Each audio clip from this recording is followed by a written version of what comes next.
Good evening and welcome to F1 Tonight Netherlands. This is Season 7, Round 3, the Chinese Grand Prix. I am your host, Daniel Hazzah, Burt.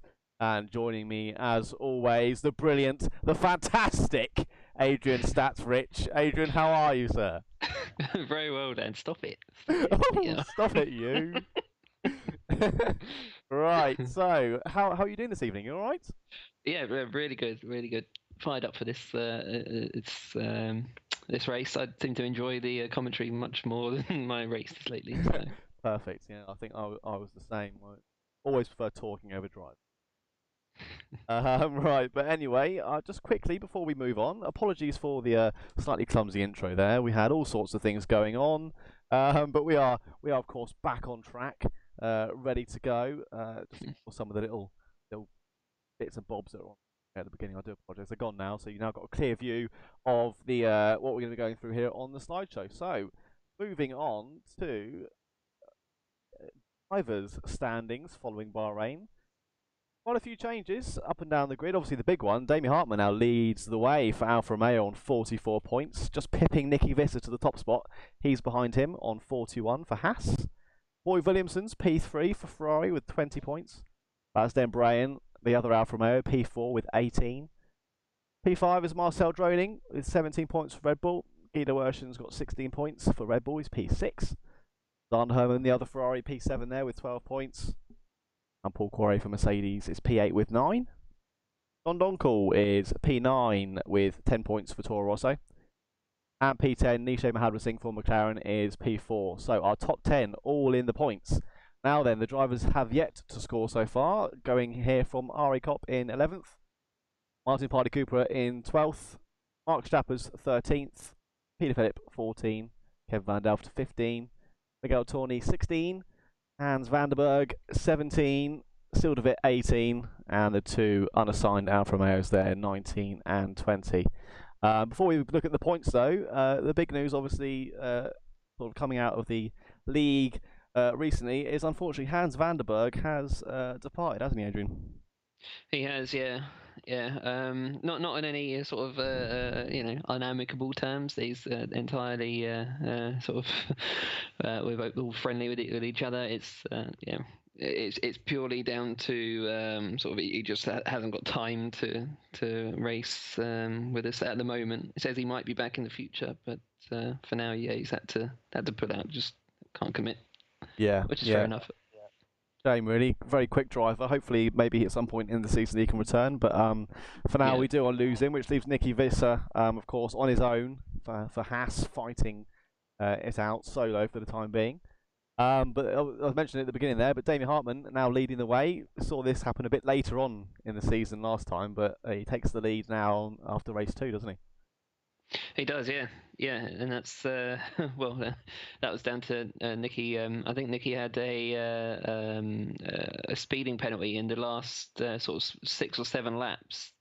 Safety car came out in that final period. It came out a few times actually, and he served his 5 second stop go, and I believe he actually got another stop go while serving that one. Yep. So yeah.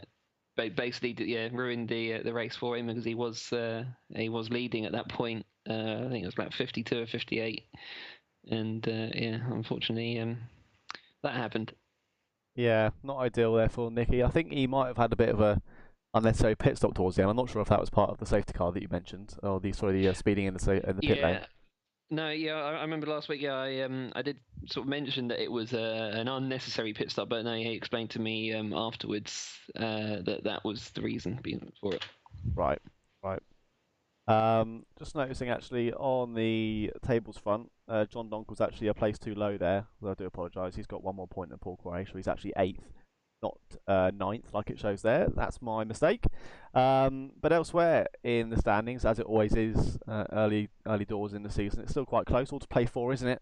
Up and down. And the nice thing is, no one's really charging away with it yet. It's still, even at the top, pretty close. No, not really. I mean, in the UK league, we've got Phil Harris, who's won the first 3 races. Well, 3 out of 3. So there's he's got more than double the points of second place. But yeah, we absolutely haven't got that in the Netherlands League. The Netherlands League tends to be sort of quite closer, quite a lot closer overall.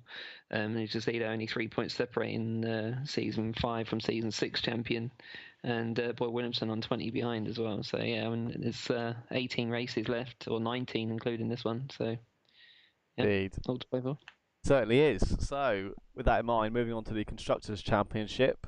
Of course, after their brilliant race last time out in Bahrain, Alfa Romeo now lead the way, excuse me, with 62 points. Haas P2 with 41. Red Bull with 33 are in third place. 32 points for Ferrari, they're fourth. Also with 10, fifth. Sixth place are Mercedes with 9 points. McLaren with 4 are in sixth place. And then teams yet to score are Rocket Williams, Renault, and of course the team with no drivers as of yet, Racing Point. So Alfa Romeo are looking really strong, aren't they? Especially after last week's performance. Yeah, exactly. We saw Basden Breen come back from the depths of despair, as he's done many times in the past. Indeed. And you know, he had a couple of incidents, and he dropped right down to sort of 13th, 14th place with 20 laps to go. And you know, and I even said, you know, you just cannot rule him out of a race at any point. And I believe he actually managed to come back to third place, didn't he? Yeah, I think he did. I mean, it was nigh on a 1-2, wasn't it? Almost so close for Alfa Romeo, but in the end, but yeah, I think it was a 1-3. Yeah, I mean, Alfa Romeo were very strong in that entire session in the qualifying. Yeah, they were. Yeah. 1-2 on the grid, weren't they? Front row lockout. Yep. And just had so much pace. Hence why they're top. Indeed, that is it. And yeah, I mean, elsewhere, you know, for Red Bull and Ferrari, 1 point between them. I mean, they're really close at the moment, aren't they? Yeah, yeah, exactly. Yeah, it is. It's very close. They have Jerome Iganash and 17, 16 points. So 33 for Red Bull there, and 30 for Ferrari. And I expect those three teams that we just mentioned there. There's I nearly said Sauber, bloody hell. Alfa Romeo, Ferrari, and Red Bull. Yeah, expect those three to be the top three as well come the end of the season. Yeah, but indeed. in what order, I don't know. Yeah, that's it. And sorry, I just checked the Bahrain results, and it was actually a 1-2. Nicky Visser was third, and it was Damien Hartmann from Basden Breen. We should really know this, but we did commentate on the whole race. But yeah, it was a very good 1-2 for Alfa Romeo. So there are the constructors' standings complete. Then to the race layout. Stats first, circuit length of 5.5 kilometres with a race length of so close to being bang on 305 kilometres, and a lap distance of 56 laps. Looking at the sectors then here, sector 1 takes us from the start finish line all the way just after turn 5. You've got that very long sweeping right hander, just the car going in at very high speed and then slowing down as it comes round turns 1 and 2. How they've got 2 turns out of that first turn, I don't know, but there you go. Turns 1 and 2, and then downhill. Really steep drop actually into turn 3. Very sharp left hander. Traction not great on the exit of 3, so it's a slow acceleration there through 4, and then down the little right hand kink of 5 leads us down into sector 2. That then begins with the sharp hairpin of turn 6 all the way down to just before turn 11. And then you've got the sweeping left and right handers with 7 and 8, almost Japan-esque there. Tricky to get the car lined up right for turn 8 actually into turn 9, but very nice sweeping part of the track, and you know, one of those ones that's nice to get tied together if you get it spot on. And then the double left-hander of 9 and 10 takes us down to turn 11 and the end of sector 2. Sector 3 then goes from 11 all the way back to the start-finish. Turn 11, a heavy braking zone which comes back uphill, and then round again, another somehow double right-hander of 12 and 13. Similar to turn 1, not sure how they managed to come up with that, but there you go, 12 and 13 then. Very heavy cambered corner as well. Nice one to accelerate out of onto the humongous back straight between 13 and 14. Then a heavy braking zone into 14. Great overtaking opportunity there when you get the DRS assistance. Turn 14 then goes back round to turn 15. a little kink there, and then the tricky final corner of 16 actually, just to try and avoid cutting that one, to keep your lap all together, and then that then leads onto the nice exit of the start-finish straight. DRS zones then, zone 1 detection is just after turn 11, so you want to get right on the back of the car in front into the braking zone 11 to keep within that 1 second before that detection zone. And then the DRS zone runs from just after about a quarter of the way down the back straight. Not the whole straight is DRS, it's just about three quarters of it really. And that goes down all the way to turn 14, of course. And then the second, before that, the speed trap, of course, right at the end of the longest straight on the track. And then the second DRS section zone just before turn 16. And then that DRS zone leads all the way up from 16 to turn 1. So, what are your thoughts on this one, Adrian? Yeah, it's one of those circuits. I don't dislike it, but I kind of it's not one I really look forward to as a driver. I always look forward to it as a spectator and for commentary. But yeah, actually being on the track, it can be a bit tricky, particularly. Well, as I found out on Tuesday, turn 11 was the one for me. I know that probably doesn't catch everyone out, but yeah, it sort of caught me unawares. I wasn't concentrating. I think it was lap 32 or so, and yeah, just the car just felt a bit light going into the turn, and as soon as I pressed the accelerator, that was it in the wall. Yeah. But that long straight just afterwards, though, as long as that is, it's only half the length of the Azerbaijan straight, which we'll see next week. But yeah, it's the second longest straight third longest straight in Formula One. The track length that you mentioned, by the way, 305, race length 305.0. 066 kilometers. There's a rule in Formula One: all races have got to be the shortest number of laps that exceeds 305 kilometers. So it just so happens that 56 laps is almost exactly 305. Yeah, so close. 305. But yeah, turn 1 and 2. That's I don't really know why that is two turns. It's really just the one. But, yeah. Yeah, you could probably knock off about 2 corners on this track. I think 12 and 13, more or less to say. It's almost like it has some sort of quota to fill. Yeah, we must have 16 turns. But yeah, it's one of those trickier circuit than it looks to overtake as well, isn't it? There's only a couple of sort of major spots. Turn 1 again if you're feeling brave, and then 6, 11, and 14 are some good spots. Apart from that, it's quite tricky, isn't it? Well, we saw a couple of overtakes at turn 7. Actually, this is when sort of halfway through the race, some drivers are on the harder tyre versus some that just come out on the softs, and you saw some go around the outside of drivers while on the soft tyre around that turn 7, because that is absolutely flat out if you've got the right setup and less fuel in the car, you can really sort of hug the inside line of that corner, or indeed the outside line. Yeah. Yeah, it's a really nice one to get right, especially going into turn 8. Yeah, and you mentioned getting that bit right. It's probably one of the hardest bits on the track to do, isn't it? Especially lining up the car right for turn 8, which I never seem to have to do very well, because turn 7 always is similar to Canada, isn't it? Where that kind of corner before the one after it dictates how that line works, isn't it? Yeah, that's right. And turn 8 seems to depend how you take turn 8 seems to depend so heavily on the tyre temperatures that I've noticed in some of the practice sessions that I've been doing. Yeah, just if they are even slightly too cold, you'll end up sort of floating outwards so unexpectedly, which is not good at that speed. No, certainly. And there's obviously a lot of gravel around there as well, so it doesn't end well for anyone that does float off the track, like you say. But without further ado, then, I think track overlay complete. Tick that one off the list. Are you happy to go through who we have in the session so far, and I'll transfer us over? Yeah, absolutely. That's not a problem. Lovely jubbly. I will. I'll read the names out just as they are appearing sort of in front of me in this Q1 session. It's only 2 minutes of this session, but Nicky Visser is obviously racing with us. He's currently P1. His teammate was Hans Vanderberg, of course. Yeah, so he is pulled out. Sander Hermans and Boy Williamson, the two Ferraris, they are racing tonight. And the two Red Bulls, Guido Urschen and Marcel Droenig, they're both in.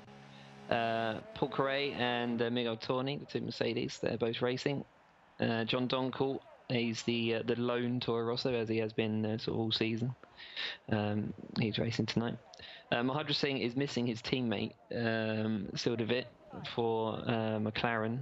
Not too sure where Sil is at the moment.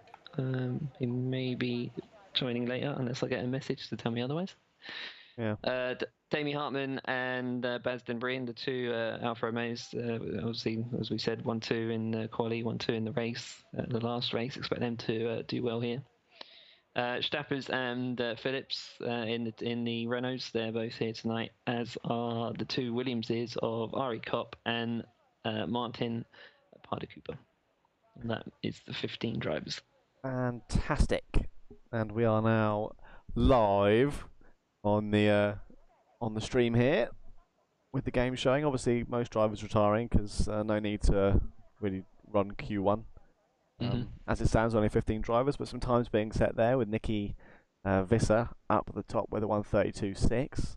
Zander Herman really close behind there. I don't know if those were push laps or if they were just slow laps. Who knows? But yeah, difficult to tell, but you do have to bear in mind that all drivers are obliged to set competitive lap times. Doesn't necessarily mean they have to be going flat out, but they all must be within 107% of the fastest time. 107% in this case is like 1:39, so they've got sort of plenty of room to play with. But yeah, expect Q2 and Q3 times to be a bit quicker than those. Yeah, definitely. And speaking of Q2, which we're moving on to right now, strategy-wise, what would you be thinking? I would probably be hoping for rain. Yep. But if not, if it is a dry race, the two-stop strategy would be my personal preference, medium to soft. Probably starting on the soft because I'll never get through Q2 on the medium tyre. So yeah. Yeah, unless I am starting outside of the top 10, in which case I'd probably do hard to medium. That was my plan on Tuesday. But unfortunately, I had to start the race on soft because somebody readied up, and I was not ready. Indeed, obviously not ideal when that happens because you could mid-poo. Indeed. Never ideal, but go then into Q2. Time for the big question yet, so I won't ask it just now because obviously we're one qualifying session away from that one. Everybody's like, what question? What question? What can it be? Well, you have to wait. You have to stick around and find out after this break.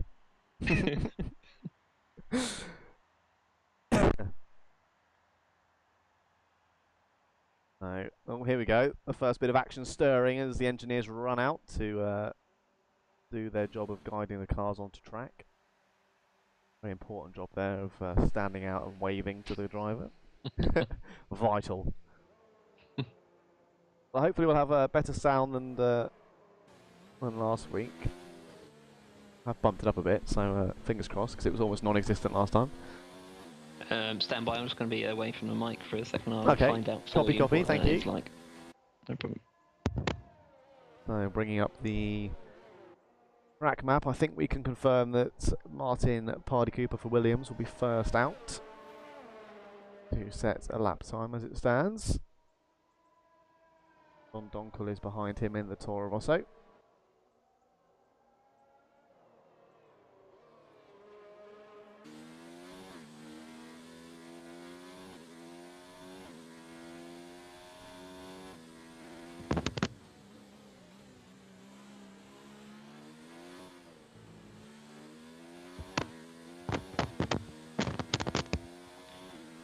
Sound check complete. Sounds good.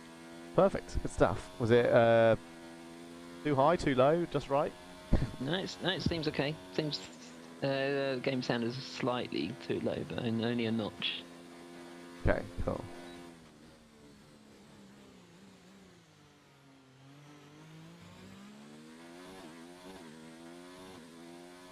And yeah, Martin will be first to come across the line here to start his fast lap. Unfortunately not finishing last time out in Bahrain. He'll be hoping for a better race tonight. A couple of comments coming through on the stream, mostly from Eddie actually. Oh yeah. He's he suggested hard, soft, soft, hard, soft for the optimal race strategy. Not one you often see, but it's doable. He's also said he's given you a nudge to put the frame on. Yeah, thank you. What does that mean? For goodness sake! Oh, and game sound good. Is what he Okay, said. cool, perfect. That's the main. The banner is now on. Sorry about that.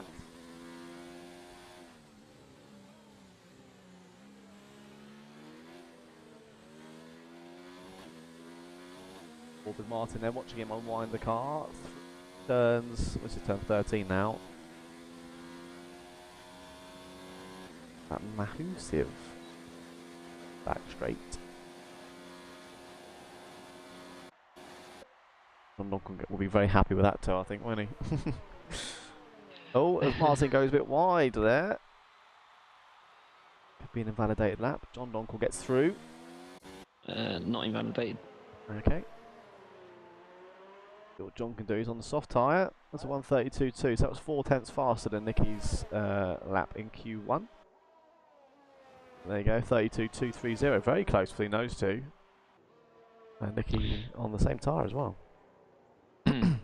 Yeah, John's got to be pleased with that, I think. Yeah. I think he'll be very pleased with that one. Equal times, more or less, with a driver that won this race last season. Oh, Nicky's gone. Oh no. Nicky and Martin Parley Cooper. Almost like Nicky drove into Martin, actually, from my view there. Parley Cooper's received a 5-place grid penalty for the collision with Visser. Wow.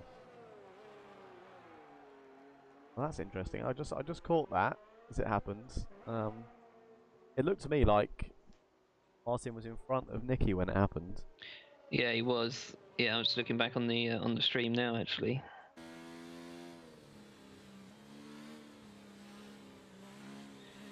Yeah, difficult to tell. Yeah, it wasn't going very quick, was he, Parley Cooper, on that left-hand side? He was actually on the racing line. Yeah.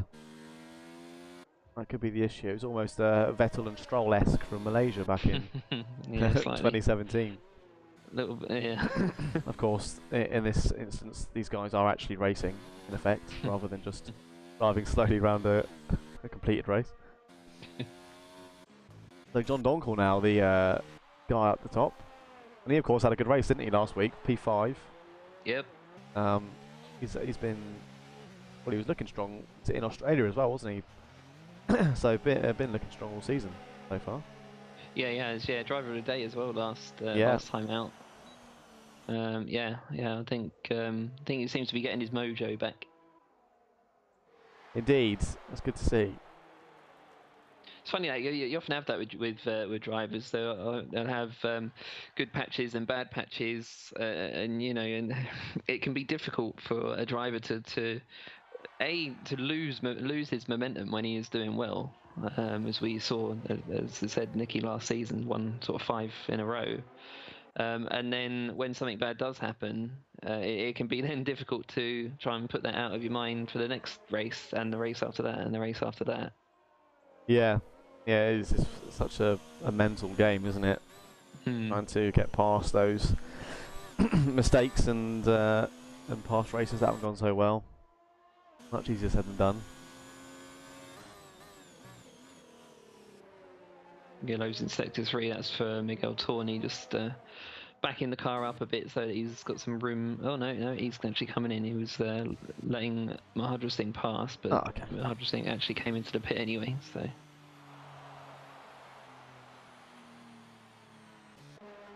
His teammate Paul Quarry in behind him as well, currently P4. Looking good on those soft tyres, not too far off the back of Zander Herman in the Ferrari, so Strong pace showing from him. Yep. John Donko is actually a full second faster than anybody else at the moment. Yeah, he is. Would have been Donko and Visser. Yeah, on the soft tyre as well. Gardner Herman's 1.1 seconds behind.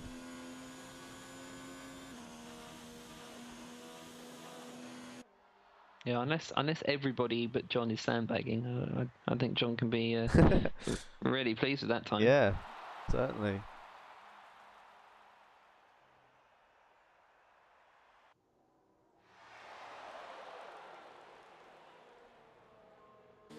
Incidentally, my own fastest qualifying time in F1 tonight was last season. Yeah, 32.0 was the best I could manage personally. That was P9 in that race. Nice time as well. Just goes to show the pace of some of those guys at the front, doesn't it? I mean, a 132's enough.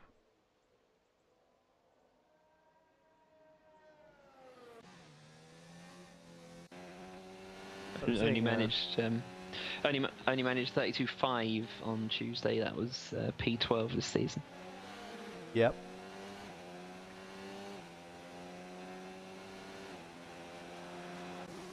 Looking at the tyre choices, and all soft tyre selection, other than Marcel Droning, who chooses the mediums at the moment. And comes into the pits. So you think about changing to the soft? Yeah, strange. He's set a valid Q1, sector 1 and sector 2, although both of those sectors were somewhat off the pace. 2 full seconds actually off of John Donkel. Yeah, looking very fast. Someone else looking very fast though. Damien Hartman's only 0.07 of a second off the back of John now, after his first flying lap. That's more like it. That is more like it. I think obviously he won't be pleased with the retirement of Nicky, but will certainly be thinking about his current form and championship position, won't he? Going into this race now, knowing that his main rival is starting, well, P15 for this race. Yeah, that's right. If you remember at Brazil last season, season 6, Visser actually won the championship because of Damie's retirement when Nicky's teammate's wing flew at him and punctured his tyre. Remember that front wing gate? Yeah, I know. I know they say Red Bull gives you wings. I never thought they meant literally. They literally throw wings at you. Here you go, have this. Yeah, his tyres didn't appreciate that one. John Donkel retired in the pits. He's clearly done enough to go through it. I think the time's confirmed that now. Interesting though, the pace difference so far, because obviously Damie's now set what we would deem a proper lap, I guess you could say, quote unquote, because he's now much closer to John. Not saying that no one else has done a proper lap, but I would certainly think the gap would be a lot less great than it is right now. Like, Boy Williamson, he's 9/10 off the back. You would have thought he'd be, closer than that, wouldn't you, right now? And then, but everyone else has followed suit. So I wonder if there was just something on that outlap for most drivers that's put them off. Yeah, perhaps. But of course, this is just Q2. Drivers don't necessarily have to give it everything. So in fact, some deliberately hold back a little bit just to save the tyres a little bit more. That way they can do sort of one extra lap on them in the at the start of the race. If they know that they've only got to beat 5 drivers and they think that their time is good enough, they'll just do a time that's good enough and leave it at that. Yeah, that's fair. Just noticing Boy actually choosing to put on the medium tyre now. Indeed. Not out on track just yet, hasn't got long. Have to get on with it pretty soon. Bit of a gusto down at the Ferrari garage, perhaps. Vamos, vamos! That's Spanish, isn't it? That is, yeah. It's not definitely not Chinese or Italian.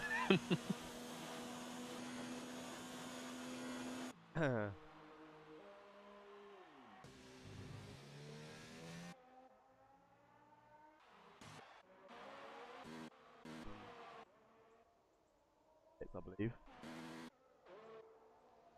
Winning at the moment on the lap. Watching him try through that tricky 7 and 8 we mentioned earlier. And he's done sort of what we said is common, is where that kind of turn 7 seems to throw you out wide for turn 8, doesn't it? A lot of the time. Yeah, it does. Yeah, and that's what I mean. If you fuel in the race, if your fuel load is a little bit sort of too much, and you just take it a bit too quick, yeah, you will just sort of float wide. And again, with the tyre temperatures as well, that's even more important in qualifying. Yeah, absolutely. Then Brian though, 31.8. Yeah. Woo. That'll do. Purple 1 and 3. Middle sector is the second fastest as well. Yeah, the thing like Seizoen as well is now only 5 tenths off the back of that, so closing up a bit now. Yeah. Also, Droning goes P6.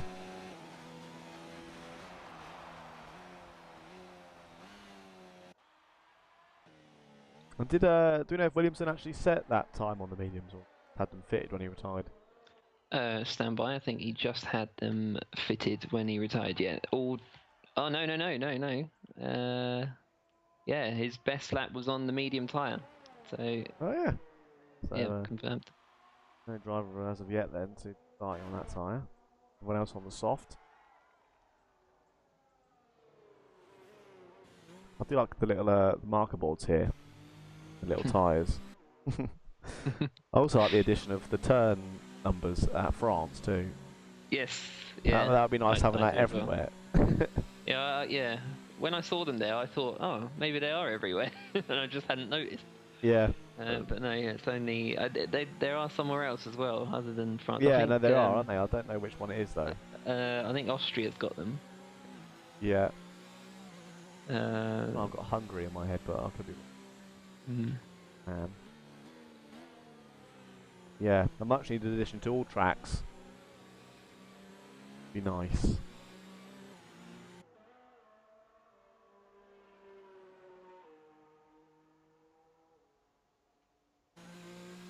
What would be your thoughts on having a DRS lane?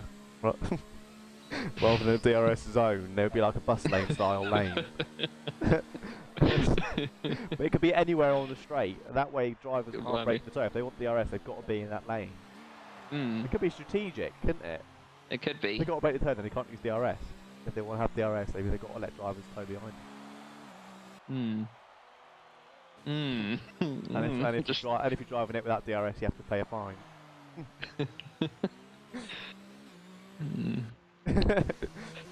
Food for thought. Indeed. Just stroking me beard. Bit of a Bernie idea, that one, isn't it?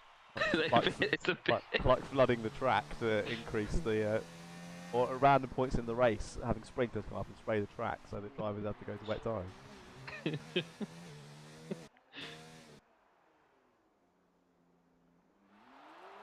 Next you'll be wanting some sort of water gun out of the back of the car so you can squirt the one behind. Yeah, I'll tell you what would be good, would be those, you know, like water parks, you get the little guns that you can put money in to spray people in the swimming pool.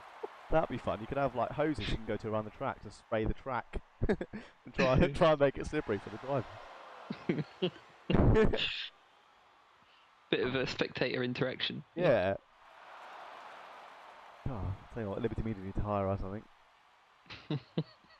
That's a lot of money in their pockets. Anyway, Q2 complete.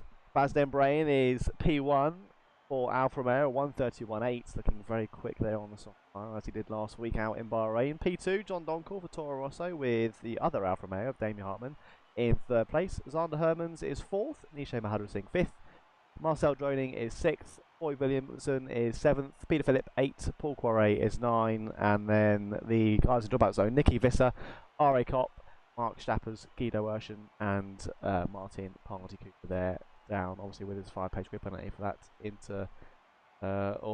collision with Nicky Visser. Miguel Torney as well, 15, just rounding off those. Oh, sorry, yeah, I thought I tried to go to the bottom, but I could only see 14. Anyway, yeah, Miguel Torney was there. Apologies for missing him off. So this is the big one, and I'm going to get in there again with the question. Ha ha ha! Oh, what question? Oh, what question could it be? Who's your man for pole, Adrian? Well, as you've asked, So nicely. I think John Donkel's going to take pole. Yeah? Yep. You bugger. Okay then, I'm going to change my change my choice. Well, I'm going for Boy Williamson. Okay. You do that. Yeah, I will do it. All right. You know, Boy is such a quick driver, especially in quali as well. It would absolutely not be his first pole position. I think he's in double digits with his poles, and yeah, I think it's I think that's a good call. Yeah. See, time will tell. Your pole man is first out on track.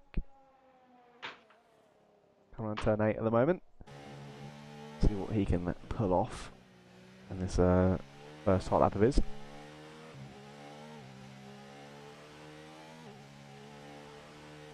I see Eddie's changed his name to Eduardo in the comments. Eduardo! Oh, it is his actual name. Oh, is it? It is indeed. Oh, very, very nice indeed. I guess by the surname, really, that might be it. Of Portuguese heritage. Hence why he always has the Portuguese flag on his profiles when he joins the lobbies. Yeah. I just comments there, my mouth is too close to the mic, so that's better now. My mic's got a weird thing where if I don't speak loud enough for long enough, it kind of just stops listening to me. it just like if I'm talking to it and then it kind of stops hearing me as loud as I was when I first started talking, it goes, I'm not interested anymore, I'm just going to turn off until you shout at me again. That's why I had it so close. Sorry, did you say something? Oh, can you hear me alright? Don't start doing this in stream, Adrian. That was a joke. Yes, very, very good. Ha ha ha ha! Here we go, we got the full name in the comments. Eduardo Carlos Romano Ferreira. Well, he butchered that, but I like saying it.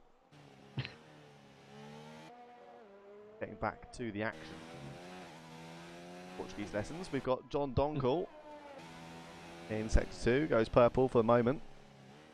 I think it's then Brian who's behind him at the moment. He's just gone purple on my screen. Then Boy Williamson, who's third to cross that line. He goes purple. I'm not sure if this is true. Boy Williamson is purple with 1 and 2 at the moment. Nobody else. Marcel Droning coming through. He doesn't go purple. Go back on board with John here as he comes round turn 16. Final corner. Bit of curve there on the exit. Boy is much faster than John in the second sector. Yeah, John off the pace there, 1:33.0. He obviously got off a bit somewhere. Yeah, 1:31.9 from Dan Bryan. Not as quick as his Q2 time, but nice and dippy on the Alfa Romeo driver. Boy Williamson though, he does it, 1:31.7. Yeehaw! Not America yet. So. Yeah, you've only got about 15 races to go. We'll get there eventually. Or Adrian, wait, just pipping John at the moment.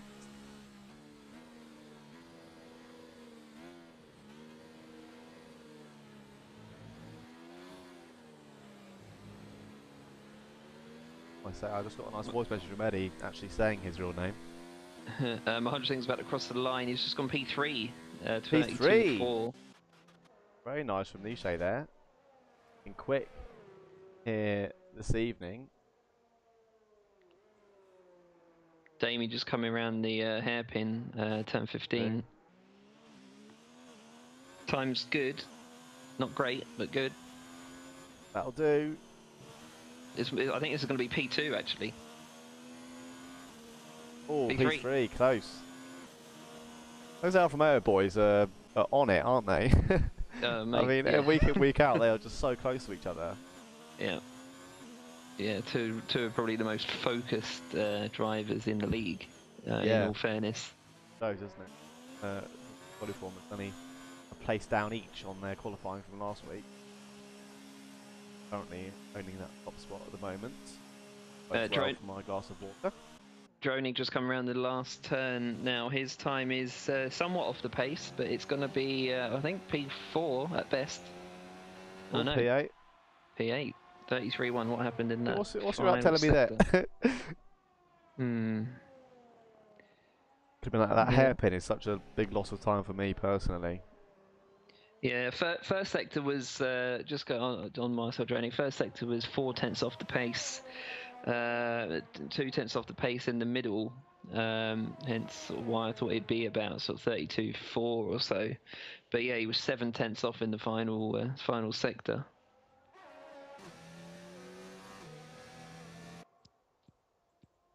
Yeah, I have to find some time there. I think there's a couple of drivers that have got to find that pace. Obviously, John Donkel included in that. Paul Cray's improved his first sector. It's just come up purple in his screen. I regret to inform him it's not really purple. Oh, sorry, Paul. Adrian's here to ruin your dreams. Still a good time. Only a 10th off of the actual nice. first sector. Oh, stick on board with him then as he comes. I saw purple again. Was he purple? Negative. Okay. but still good. 2/10 off the off of boys' time. This is looking at if he maintains this pace about a 32.1. Steady on Paul.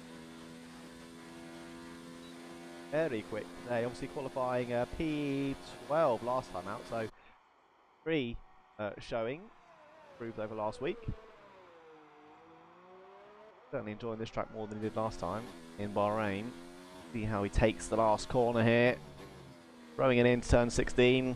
Cheeky bit of curb there on the exit.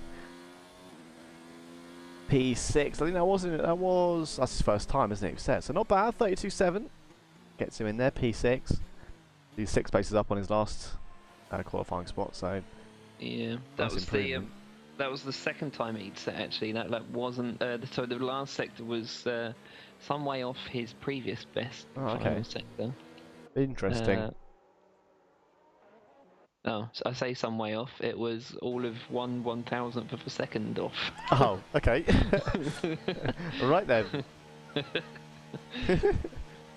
Oh, so much time in it. So we'll get back on board with our potential pole man here, John Donkel. Comes around turn 14. And then 15 and 16. Seems to take an interesting line there through the exit. I don't know if you noticed that. He sort of goes right over to the left-hand side of the track after the exit of 16. Yeah. No doubt that sets him up nicely for the entry into turn 1 though. That long sweeping right-hander.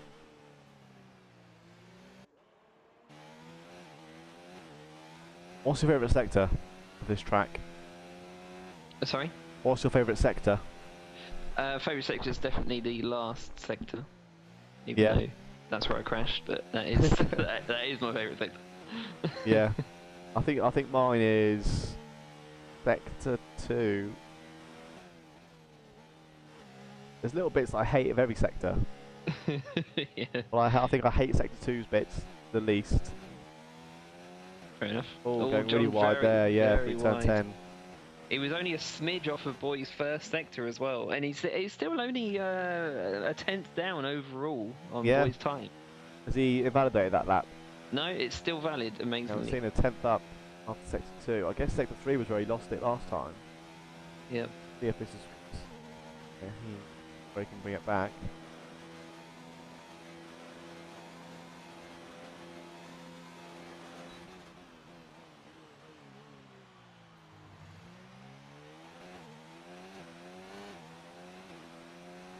On that last corner then. I think this is actually going to be about a 32.2. No, it's a 33 again. 33. That last sector's really thrown him off. So time for another lap. Yes. Yeah, 40.9 in that last sector. The top drivers are doing 40.1. Yeah. What's going on there for him? Oh, we got a legit purple middle sector for Sander Hermans. First sector is not even his best, but still very, very close to the fastest sector. This is going to challenge Boy for sure. Let's see what he can do then. Bring it into turn 14. Nicely taken there. An easy one to do. Keep it clean through 16. Looks good. Is this Cross it? the line. Oh! Oh! That's mighty close, I say. Look at that. 31.813. Very well done from Sander. Damie Hartman is on a lap as well at the moment. He's a little way down of his on his middle sector. He's improved his first sector. I don't know if this is going to be an overall improvement for him, and if it is, I don't think it's going to challenge pole. Sebastian Brain though just improves a 131.756. Oh. Woo! Damie Hartman then. Let's see what he can do. I think he's a 10th down at the moment. Off sector 2. See what he can do here through the final sector. We've not got to do much. Oh, nice and wide there at the exit. Oh, that's invalid. Ah, he's invalidated it. On another day, you'd get away with that. That's it. That's game over for him. I think Baz, well, Boy's done, but Boy's gonna have another go. Boy Williamson here, around turn 14. He's just warming those tyres up. He's got time. Yep. I don't think he needs to. I don't think anyone else is going to challenge him. Yeah, but he's going for it anyway. Yep. Why not?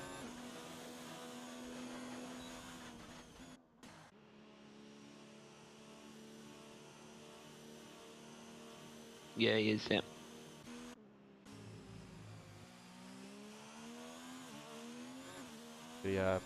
Put his name on pole here. Just FYI, Dronig's on an improved lap as well. He's currently 10th. He will jump up after this.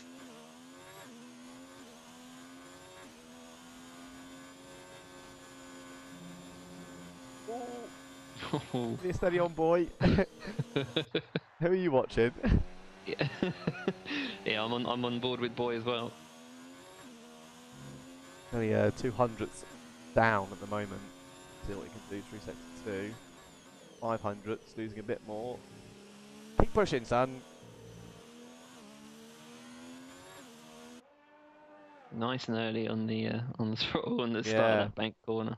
Whilst we watch him, just saw you mentioning Marcel Droning there, as he said, jumped up P6 for him. So great job on that. One place better than his last quali out in Bahrain last week was P7. So good job from him. He's only 1,000th faster than Correa as well. Yeah. Close action. With Williamson though again as he comes around the last corner. What's he got in the tank? Still valid. Wait, he does improved. it! 31.688, good man. Great job from the man in red there. Mahaj Singh's on a lap, but it's not an improved lap. Expect him to be coming in as he does. Him as well though, he's 13th last time out. Yep. P5 today. That.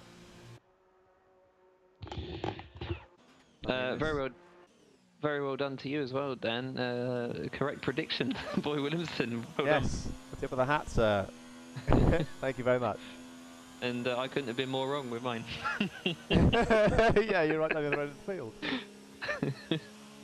Yeah, Sham, I don't know where John edge. Yeah. No doubt he'll have that back in. Laps get back up. Can't quite work out who the fight is between so far as we obviously start this season 7. Is it between Alfa Romeo and Ferrari or Alfa Romeo and Haas? But either way, Alfa Romeo are in it, aren't they? They seem to be the strong ones. They're always up there.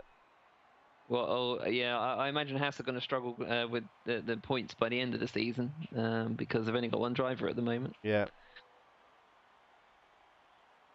They've got a good one at that, so absolutely doing best for them. Yeah, I think you're right. I think as we see the season go on, it will be Ferrari and Alfa Romeo. Strange, isn't it? We had the two blue teams fighting out last season. Yeah. Red Bull versus Toro Rosso, and it's the two red ones this season. Yeah. I completely forgot to run down the order, but you can see it there on the screen. My apologies. We can read, Dan. We can read. Don't worry.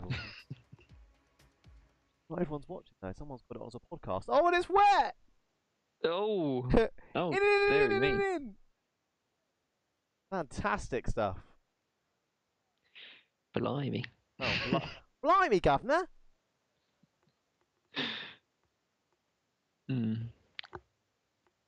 Well, what's going to happen now then? It looks like Inters to me.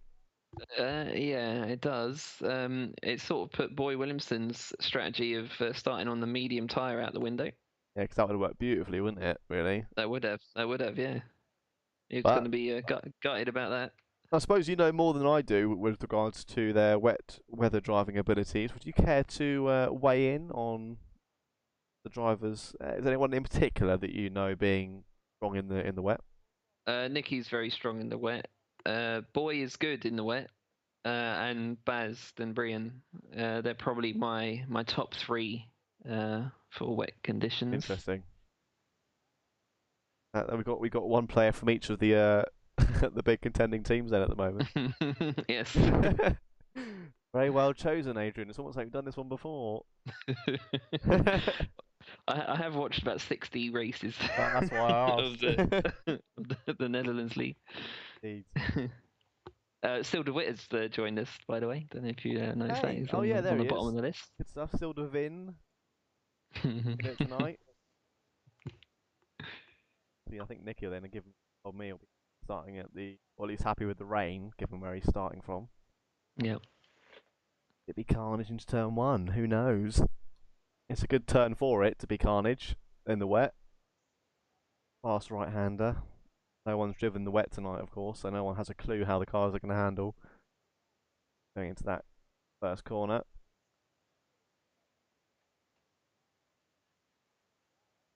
How many safety cars do you reckon we'll have tonight then? Oh, I expect 3 safety cars. Very good. One from... I don't think we'll have one lap 1. I think it'll be sort of lap 8 or so. Yeah. The first one. I'm gonna go against the grain and say we'll have one lap 1. Okay. Saying that I'm gonna say we'll have at least 4 safety cars. That's a carnage. We're actually going to have more safety car laps than race laps. We almost had it, didn't we? What was it in Australia? Yeah, it was. Yeah. Near enough. Long race. Who are you calling for the win, though? For the win, I I'm calling Debraham. Yeah, I thought you might say that. Like because you were going to say it. I was going to say it, yeah. I was going to say Debraham. But as you've done that, I'm going to go for... Boy. Okay. Tough. Eddie's called Damie Hartman for the win. Yeah. For that on stream. Beauty of a wet race. Anyone can really have it now. The equal playing field. I don't know if we can get any info off the drivers as to what the weather forecast actually is for the race. Yeah, stand by. Sander Hermans has just forwarded that to me just now. Looks like light rain throughout. Okay. Yeah, sorry, yeah, I've just seen that as well, actually.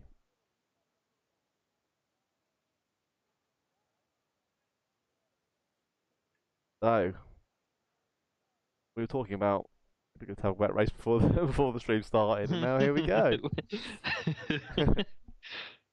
You're not the host of this lobby, are you? Looks like I fixed it.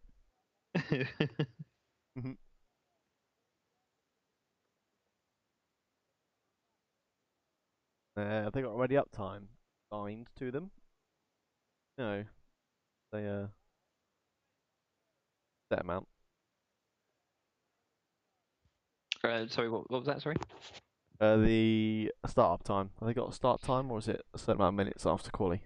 It's officially 5 minutes after qualifying. Okay. It's the ready up time. What normally happens is the host, in this case John, will just send a start time to the drivers, and yeah, they just ready up then. I've not been privy to that information, unfortunately. Roger.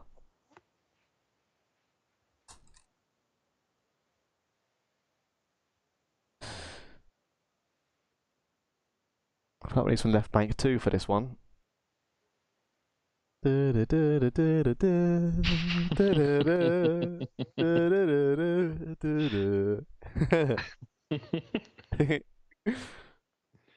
I'd love to play it, but I think we might get copyright strike. Yep. Don't risk it. I wonder if my little rendition there was so close we would get copyright strike.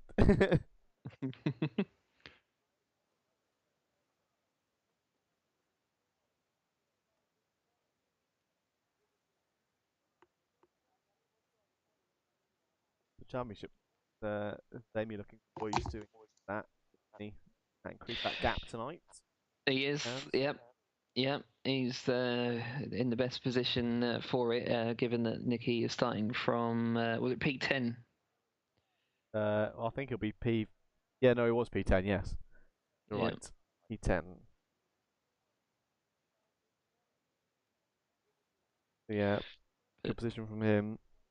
Well, as we saw in Bahrain, though, Nicky did come back with a vengeance from. I think he actually started 15th, was it? Yeah, he started right at the back. I think he joined late, didn't he? He wasn't there until the end. Yeah. Yeah, just really sort of fought his way through the field. Is really amazing to watch, actually. Yeah. Certainly was. So go and check that video out on our channel if you haven't yet. It's a good one. Of course, make sure you're following our Instagram channels. Indeed. For all the updates on when the next races are and any of inter-race media. That's Ryan Lear, isn't it, that runs that for us? It is. Does a very good job as well. You can see our Instagram tag actually being advertised across the bottom of the screen there. The tele-shopping style. Yeah, no, just yeah, big shout out to Ryan Lear. Actually, he does a really fantastic job with the media promotions and things like that. So, great stuff.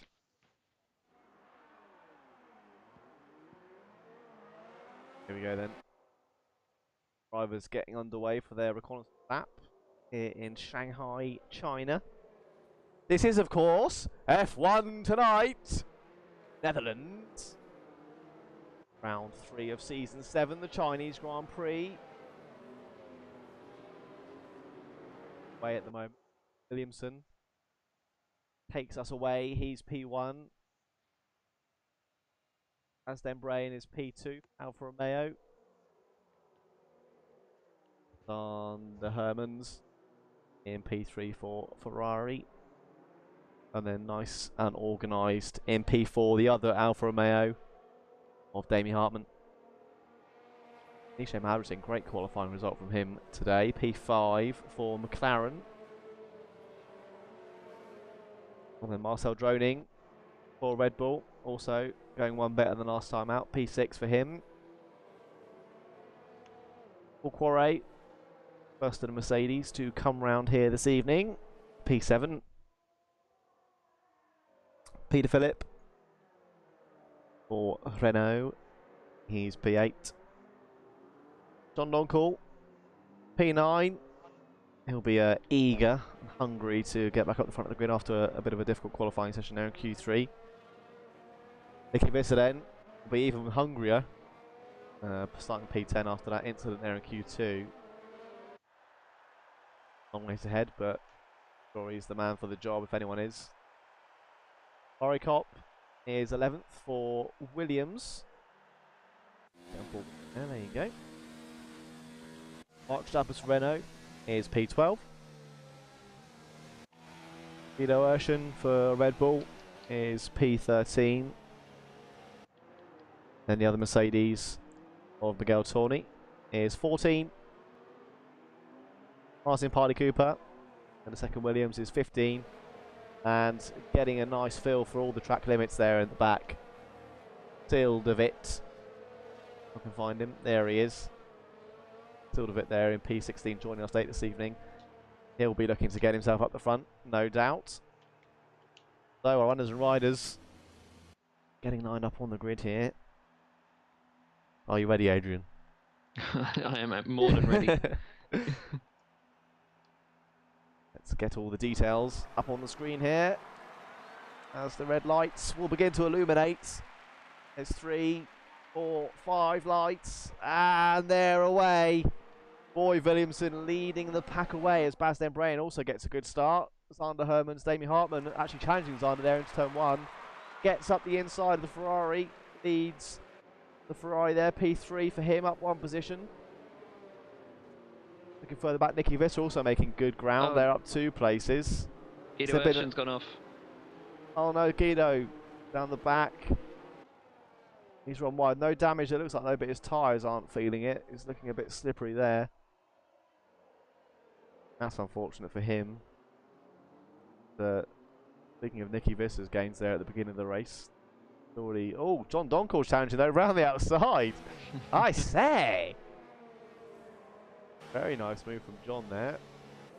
Nicky's saying, I'm not done with you yet, sir. Droning up to P5, a bit of redemption for Red Bull. Cracking stuff from Marcel there.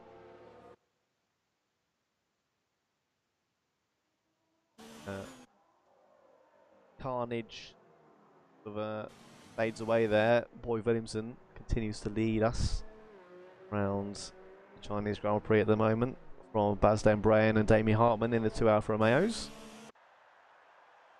Close start between Damien and Zander there at the beginning.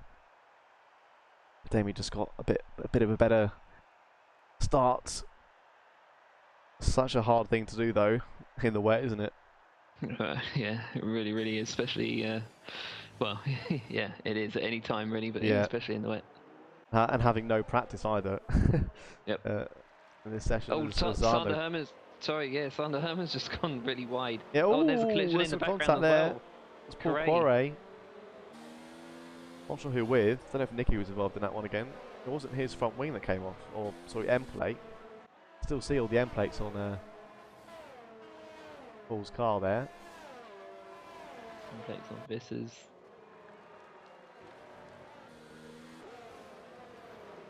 Who that might have been. No, I can't tell. Martin's gone round. Martin Parley Cooper getting a half spin there. He's on the grass.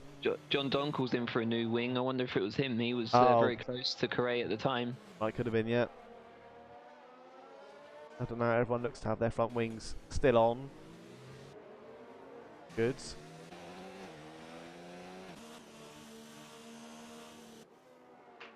So the leaders all keeping it quite tight. No one's really pulling away with this at the moment. No, they just sort of. It's almost like they're getting a feel for the track conditions at the moment. Yeah. Got to be done, hasn't it? Especially when they've not driven on the wet all session so far. This is their first couple of laps. Yeah, front 3 pulling away slightly from Zander in fourth. Yeah, sorry, Nicky gets past Nishay Mahadwasing there. Nishay running wide through turn 11. Just got his braking a bit wrong there, I think. That puts Nicky up into... spun. Oh! They spun on 13. Yeah. Ah, that's unfortunate. Paul Quarret goes all the way round, near enough. He joins the track there. Martin Parley Cooper passes him.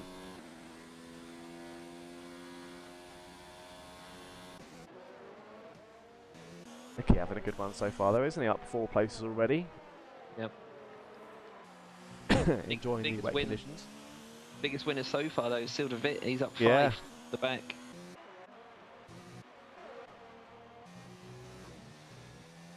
Yeah, great stuff from him so far.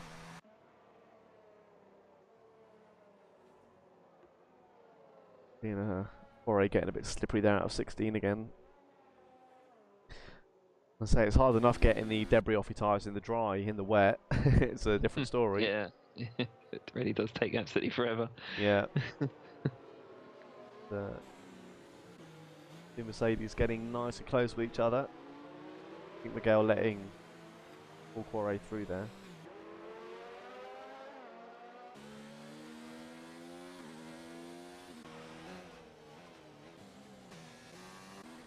Boys remained consistent so far in these first couple of laps. He's slowly but surely pulling away. It is looking actually, Baz Brian seems to be sticking with Boy Williamson, but leaving Damie behind a bit now. Yeah, both have exactly the same ERS, so I wouldn't say that one's pushing harder than the other. No. But you could say though, the Brian does have the advantage of he's getting a bit of a tow from Williamson. Well, he's about a second ahead now. He's 0.8 a moment ago. Yeah. Peter Phillip, though, for P7, he's just overtaken Mahadra Singh around the banked corner of 12 and 13. Yeah, indeed. Nari Cops looks to be lining him up for a pass here too. Perhaps not yet, but yeah, Mahadra Singh not looking so comfortable on the wet tyres at the moment. Oh, has a little look under Peter Phillip though. And then Brian though. Oof. Yeah, that's a strong lap from him. Other drivers are setting 51.7 or slower, and he's just on a 50.9. In that last sector, he's really closed up on the back of Williamson, hasn't he, up in P1? Yeah.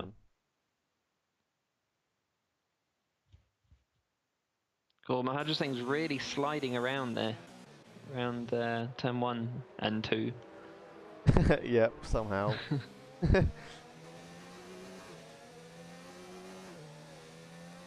Yeah, tricky couple of corners in the dry, let alone when it's slippery in the wet. Just further back, yeah, sorry, it's okay. Further back, Aguido's just past Parla Cooper on turn 1 and 2 as well. Oh, very nice. Aguido on the move then. The Red Bull.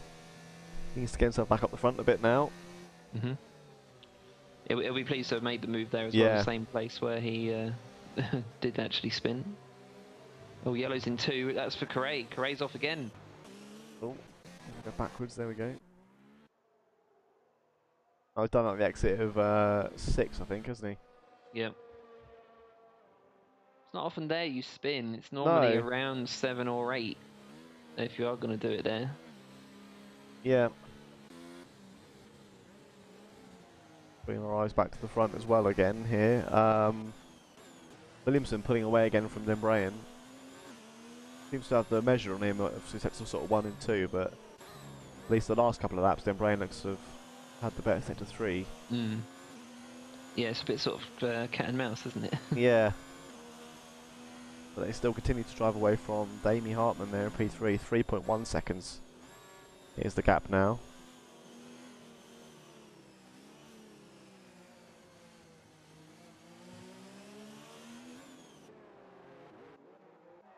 RA Cop though, getting on the back of Nishay Mahadwasing. Thinking better of the move though into turn 1, sticking behind him. We mentioned it, didn't we, at the beginning? It's a real tough track to make a move. Oh yeah, it is. Especially when it's wet. Yeah. I was gonna say even in the dry, it's tricky. Yeah.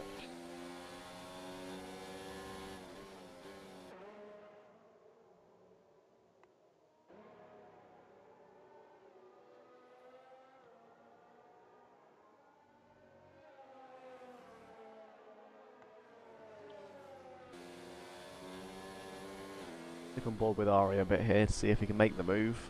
Keeps getting really close to Nishay Mahadwasing. But then not being in the right place to make the move at the right time.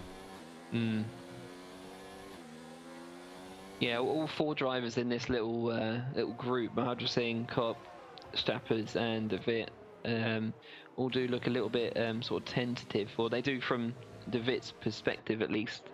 Yeah. Necessarily De Vit himself. Just seeing Ari Kopp there losing the back end of Taz through 11. Yeah. A moment ago.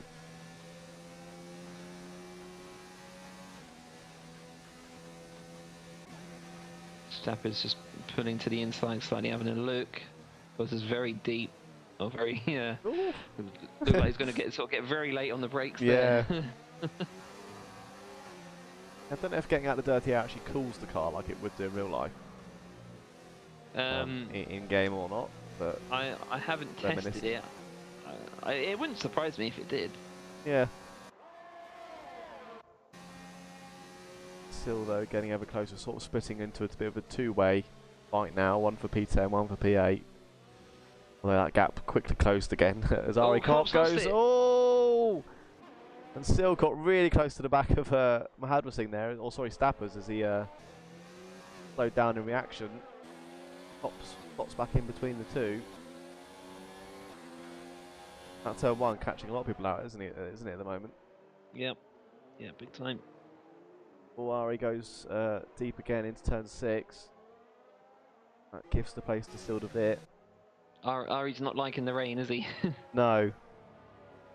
He's not. Not at the moment. Hopefully he'll adjust to it though. Well, he's going to have no choice really. No, because it looks like we're getting light rain throughout at the moment. Got another 50 laps of this. Yeah. Luckily in R8. You're in for the long haul, mate. Nicky Vistadow's made up 5 paces now. Yeah, he's P5. I'm just about to say that. I'm not quite sure when he passed Marcel, but he got the move done anyway.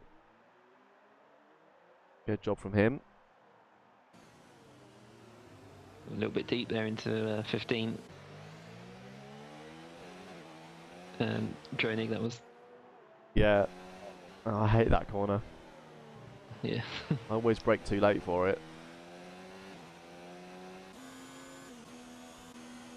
Nicky looks like he went, I don't know if he went purple into secondary or not there, but it looked like he did on my screen.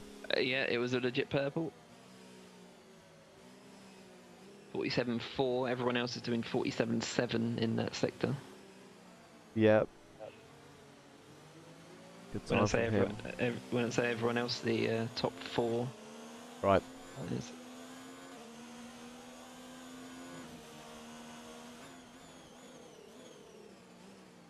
Ooh. Sander there getting a bit close on the back of Damie. Like he got his braking a bit wrong there in turn 6, but it's okay in the end.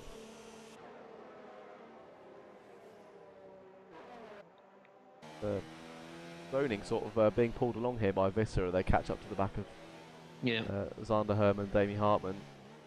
Bit of a 4-way battle for P3 sort of taking shape here. Other than that though, it looks to be kind of stabilising a bit. 7 laps in now. And Williamson being sort of ever comfortable up in P1, isn't he, at the moment? Yeah, he looks like, for now at least, he's got the race under control. And also, his last win, if you can remember, it was Silverstone last season. Right. He managed to win that race from the lead from the start of the race. It wasn't an easy win for him. Sorry, this is just making a move on Vanderberg. Not Vanderberg. Vanderberg? Are you there, Hans? Is that you? He's here in spirit. He is. Oh, and here we go. Poor exit from Sander there. Boogity! I've got one of those in yet this season. There we go. Is he going to do it?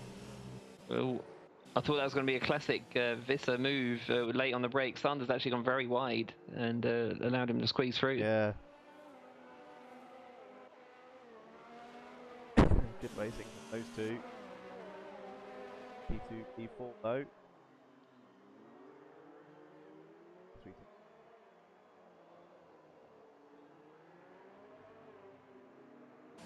So 6 places up now. Nicky looking comfortable, like to say, in the lane at the moment. Yep. Yeah, and the next driver for him to pass is the championship leader and his sort of main rival, really, rival from last season and indeed this season. Yeah, in terms of the championship. Sort of almost reminds me of, I think it was Austria 2016 when Rosberg led away from pole and Hamilton was further down the field. Yeah. I think Rosberg was quoted as saying, "I didn't expect him to see him that quickly after the start." I think probably Damie's thinking the same thing right now. Good memory there, Dan. That was, yeah. Yeah, thanks very much. That's entirely 100% appropriate. Yeah. But then Brian, though, getting closer to the back of Williamson up the front now. Yeah, Baz was purple in that first sector, actually, and his second sector was a tenth slower than Boy. Oh. There, 1 point. Seconds without before, now down to 9/10 of a second. He goes purple. 50.8, good time there. 51.1 from Boy that lap. So they're close. Not quite enough right now for them, Brian, but if he keeps setting those lap times, he'll be in an overtaking position in the next couple of laps, if not sooner. Oh, Miguel Torni's off track in the background there. Not really a good day for Mercedes. No, they were looking, I mean, qualifying wise, they didn't have a bad time of it, did they really? You know, it wasn't ideal, but I'm pretty sure Paul out-qualified his position last time, and sorry, my thing's off at turn 1. Oh, yeah. He's dropped from, what was he was running P6, wasn't he? Yeah, he was up that end of the field. Yeah, he was in that battle for with Peter Phillip, Mark Stappers and Silda Vitt. He was in that. No damage on his car. That looks like just a spin, a pirouette.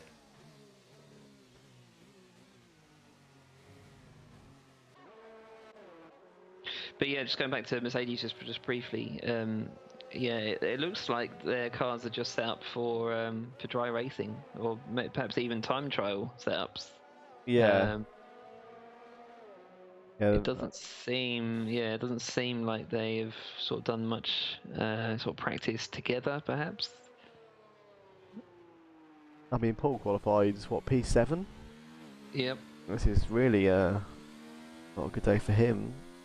Miguel was P14, so I mean, really, they didn't have a bad qualifying, but yeah, like you say, they probably set up for either dry or time trial.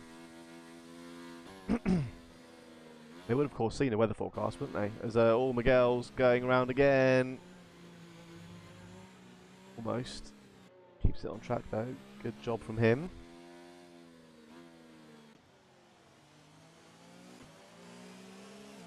Up the front on the mini-map, it's just lots of dots going around turn 1 now. So they're all very close to each other still. Damien Hartman leading this little train of 4 drivers here. Although Marcel Droning falling off the back of that a bit, but still not too far off of it. Because Damie's really under pressure now from Nicky. Yeah.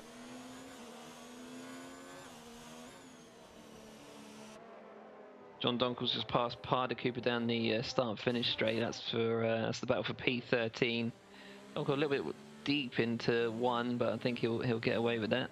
He just cruises round. Yep, just riding on board with Martin there. Yeah, the move looks to have been signed, sealed, and delivered. Oh, Damie's gone wide. Damie's gone wide at 11. I think Nicky's going to have this into. Oh, he's got his nose in there, 12. hasn't he? Yep. Oh, Damie goes wide again. Yeah, that's pressure on himself there. To try and recover from that mistake. Side by side. Who's got the most DRS? Nicky. Who's going to have the biggest balls? Into 14. Pretty even there. Oh, good racing from those two there. So Damie falling foul of Nicky Visser's charge.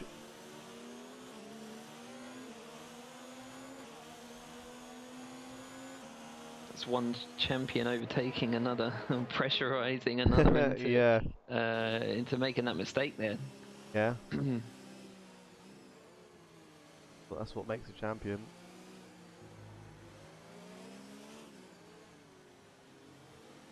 Sander Herman's now finding himself involved again with the battle with Damie. Indeed. Yeah, Damie puts up a fight against him. Yellow's in one. Who is that for? Oh, that is. Would you believe? Mercedes. Was that Miguel Torney? Yeah. Well, Miguel Torney went off in turn 11, which is sector 3. I definitely saw the Yellow's in one, but. Looks to be okay. I think Ari got past Guido Urshan again there. We missed that one, but it looks like he got past him. It was P11 last time I saw him. Way that place back up to P10 now. Was that when Mahadra Singh lost his places? Ah. I think. Oh yeah, was that would have been Ari. it. Yeah.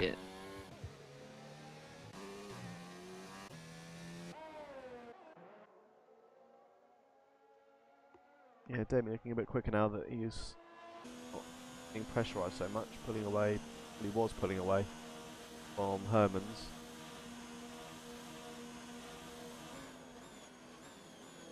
There's nothing in it though between the leaders, is there? I mean, it's been sat around 1 second for all the 12 laps so far. These drivers do race together frequently as well outside of F1 tonight. They do quite a lot of practice sessions. Boys, Void looks really slippery in turn 1 there, but then so does Baz, to be fair. I think of all the corners, it's one of the ones that stays slipperiest throughout the whole race is turn 1. And the rest of them I find you get quite a good feel for, but turn 1's always kind of a bit sketchy.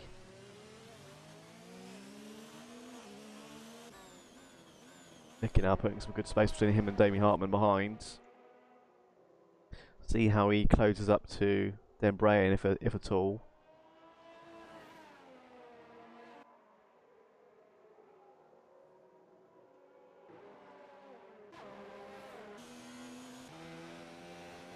No safety cars yet though. No. And all runners still riding. Which is also very good. The F1 Tonight UK record for most laps completed by all drivers, or most laps before the first retirement, is lap 26, and that was at Mexico last season. Ah, and what was it this season? Was it lap 2? Yeah, about that, yeah. I don't think it's even lap 2. Yeah, definitely a bit of a... Yeah, not such a clean record this season, is it? No. Yeah, we'll work on that. Yeah. Other side though, the racing's still clean, which is the main thing.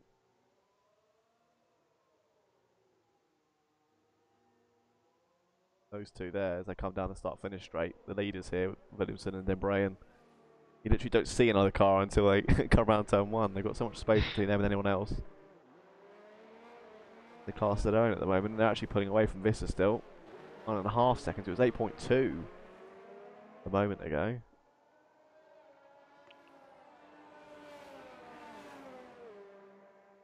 But I kind of feel like right now, Williamson's the fastest man on track. And he's sort of giving Dembray a bit of a tow round. That would be completely accurate. Yeah. Yeah, he's actually the second fastest man on track. Dembray is 0.2 faster because of the tow. Right. Having said that, oh, hello, steady on, boy. Oh. Blimey. Oh, I say. I'll have a look at that. He does it.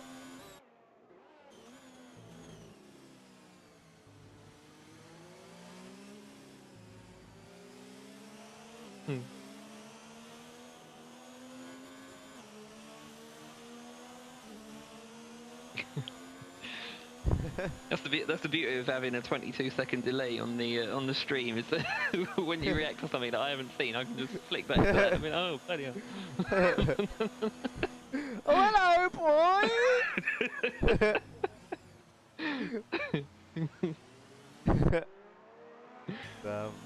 That's opened the door to them Brian there. Yeah. Hey, come on in. And that's what having a man like Vincent Brain behind you for so long does. Is that, you know, when you realise you're not going to shake him, like, no matter what you do, you're going to have to somehow survive the whole race really with him there. Yeah. That does get to you. It does. Yeah, it does, absolutely. Even Tough thing just to kind of block that out when someone's right on your gearbox for an extended amount of time, like we've seen here tonight. For, I mean, 13 laps, they've been a second apart, if not less at times, and you can't turn your wing mirrors off, unfortunately. No. You've just got an Alfa Romeo occupying them for this whole race so far, and yeah, like you say, it just gets the better of you after a while. Saying that, Dan Bryan now had a bit of a poor first sector, 1.1 seconds the gap now, so with Williamson getting a bit of a kind of get out of jail free card there.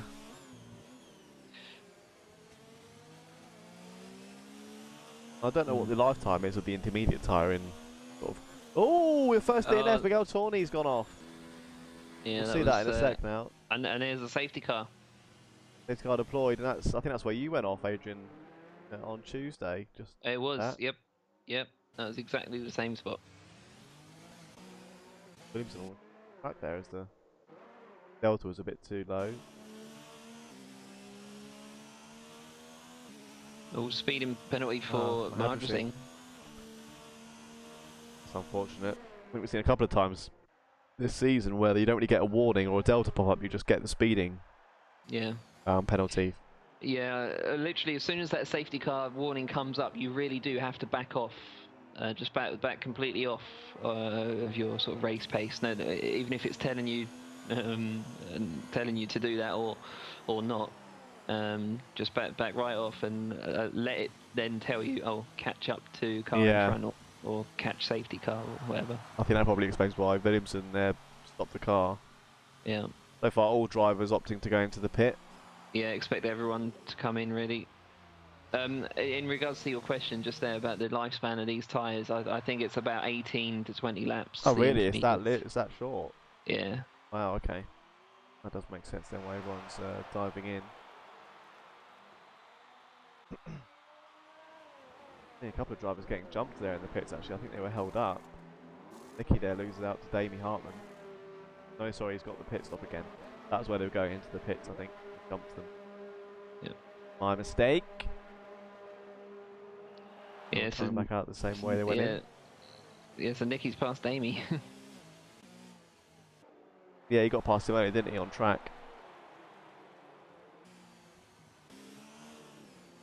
I don't think there's been any changes in the pits themselves.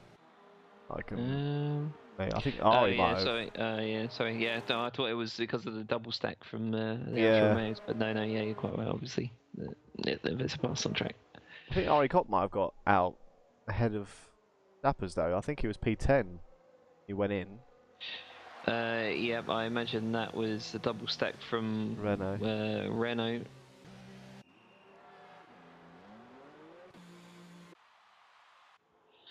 So this is played into Nicky Visser's hands, really. Yeah, the gap was about 8 seconds before all of this, and now it's going to be next to nothing when this safety car comes in. Absolutely.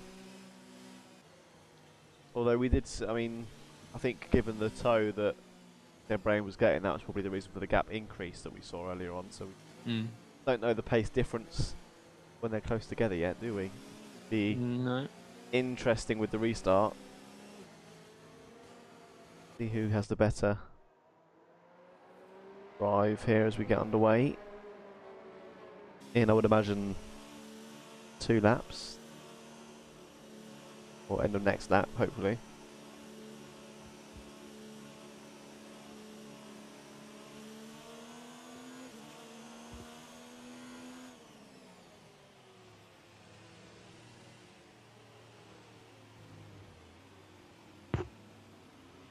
I think it's going to be the next one, yeah. Yeah. Yeah, it should be enough time for all the drivers to get on the back of the car. I would have thought.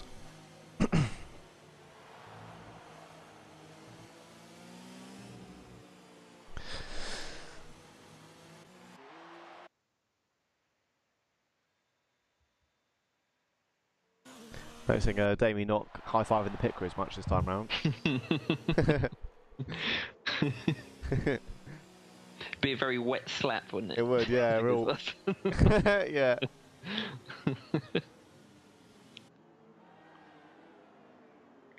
I do wonder if any driver actually attempts to read the balls they hold out for them. I have tried in the past. I don't know how you're going too fast and it's too small. Yeah, just so impractical. I just imagine some new driver just pulling up next to the pit just to read it, stopping on track. And then the pit crew coming out and manually replacing the seconds as they're stopped on track. So, sorry to interrupt you, Dan. This has just got a 10-second penalty for cutting. What was that, turn 4? Blimey. Turn 5, sorry. And yeah, I don't know where. Wow, I don't know how he managed that. No, I don't know. I don't know why it's given him 10 seconds. That's a warning at best, really. Yeah. Especially on the safety car as well. I mean, what's he gained from it? Yeah. You can see he's in AI at the moment, probably recording that one for the stewards. Well, yeah, it's all in vain because it will just get rejected, unfortunately. Yeah. As per rules that he himself was part of creating. Indeed. How the turns have tabled.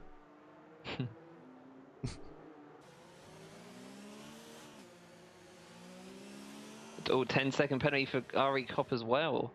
Need the track limits. That must be for something similar. That was at 11. Yeah. It's just chaos out there. Like stewards are getting a bit penalty happy. 10 for you! 10 for you! Hazzah!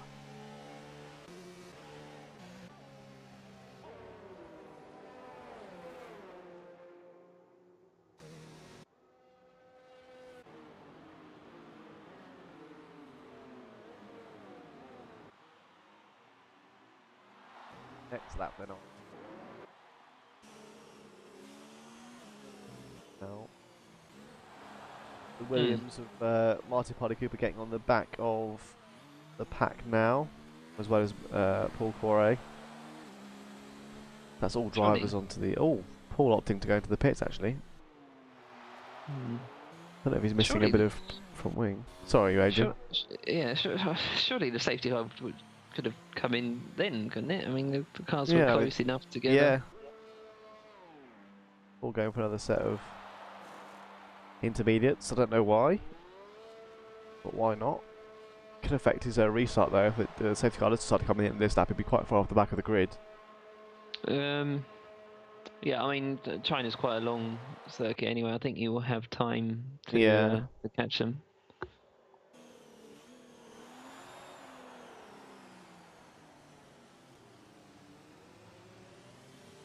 I really don't think his car is set up correctly. No, I think you're right.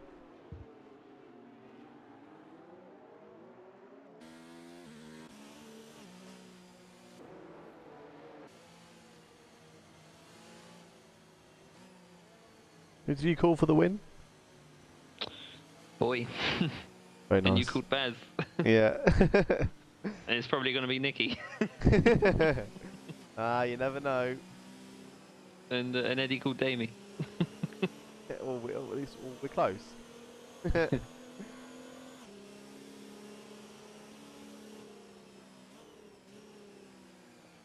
Safety car is in this lap.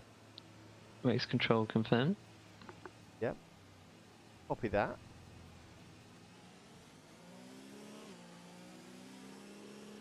Paul Gray's now caught the back just before 11. Actually, Simpson really backing off quite soon as well. Well, the drivers at the back are almost stationary. Yeah. As a result of that knock-on effect. This is of course rubber banding in action here. This is what you see on the motorway when you're driving at home from work on a Friday at 5 o'clock. Or when someone stops for an accident, just to have a look, like a moron.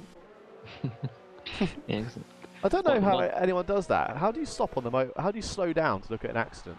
I just don't get it. They should be shot. Pass on that one. Here we go then. Boy unleashing his Ferrari. Good restart from him. Comes around the final corner. Then Brian hasn't been caught too much off guard there. Still pretty much the same gap we saw before the safety car. Nicky sticking with them. Sandra and Damien Hartman also on the back of this. Oh boy, looking a bit slippery. Turn 2 and into 3. Paul Quarry gets a 5-second penalty for speeding in the pit lane. He's back in again. Getting homesick from his pit crew, I think. Can't stay away.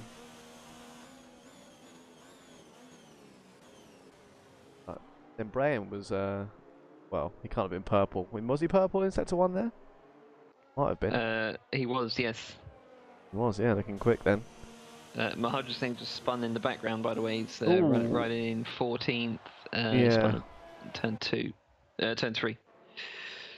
Oh! Oh! Sort of oohing and ahhing here, but sorry. Natural noise reaction from anyone kind of getting a bit slippery here. Oh, Visser very deep into 11 there. I thought he was actually going to go off track. Wow, yeah. Oh, was Mahadra gone round again? Yep. Get that car moving, otherwise the safety car will come out. Be okay there.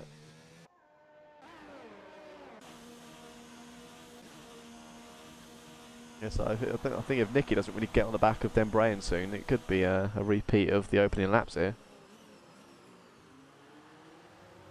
Well, with the first two pulling away from the others, the second two. Yeah. But that's what we could be looking at.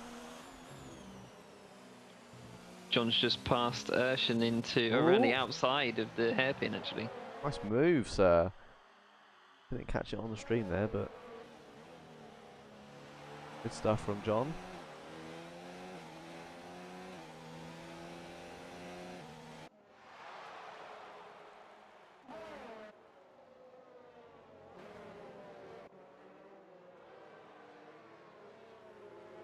Yeah, Boy and Baz both pulling away significantly now, actually, from Nicky Visser. That's surprising. Yeah, it is a bit. I thought, like you suggested after the safety car, we'd see a different story really from Nicky, but again, early doors. Yeah, I'm wondering now if perhaps that 10-second penalty is sort of playing on Nicky's mind as he's sort of driving round. Yeah, maybe. Again, though, I feel like if it was, he would be kind of pushing harder to try and get ahead of these guys. Well, that's the thing. Even just thinking about something else that's not racing, that's not your race, whether it's positive or negative, that can sometimes have a negative effect. Then Brian got really deep into 11 there. I think being behind that car in front really affects. Well, you got dirty air, haven't you? Really makes your braking into that turn a lot worse. Yeah. Parda Cooper's off. Sorry, Parda Cooper's spun at turn 9. It's on 9 and 10. Another corner, easily done. Yep. So sorry to interrupt your flow there. No, that's okay. Put a dam in the river of flow there.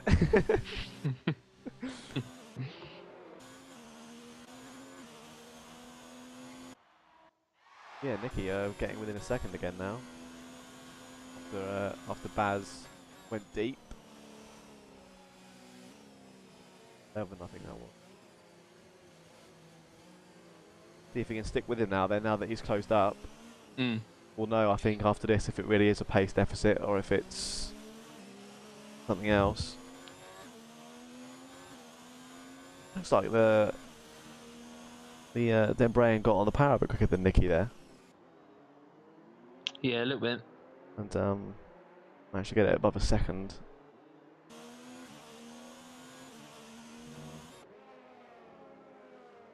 Nicky having to save a little bit of his ERS now. The two drivers ahead of him got quite a bit more.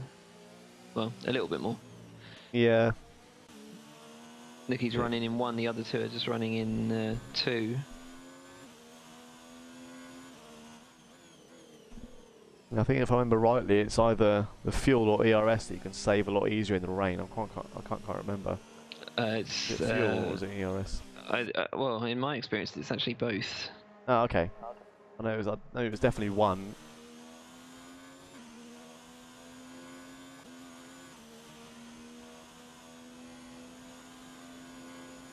It's a little battle building for looks like P8, 8, 9, 10, fighting it out. Oh yeah.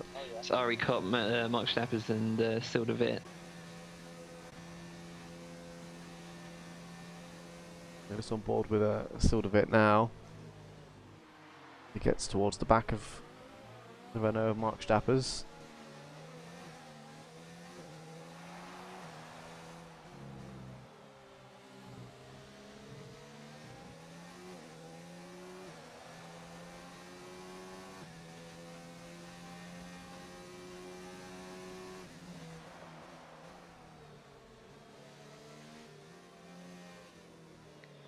Boy Williamson purple in the first sector on the previous lap. Not purple this time around. Oh, Baz has gone purple in the first sector, 10th faster than Boy. Gap's now 1.4 seconds. Very similar gap between Baz and Nicky behind.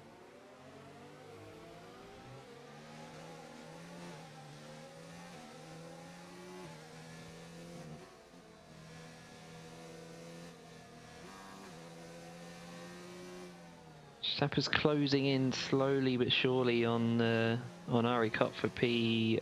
I know you can't see that right now because Dan's actually gone to get a drink, so he's just left it riding with Sildavit. That's fine.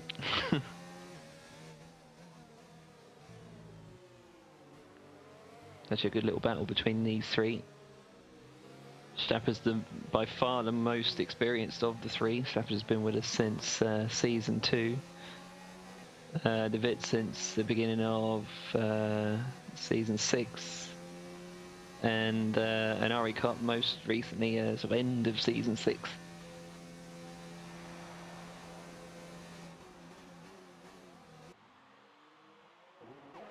Just explaining then that the of these three drivers, Stappers is by far the most experienced. He's done. He must be coming up for his 100th race. Wow. with F1 tonight. Centenary. Mm.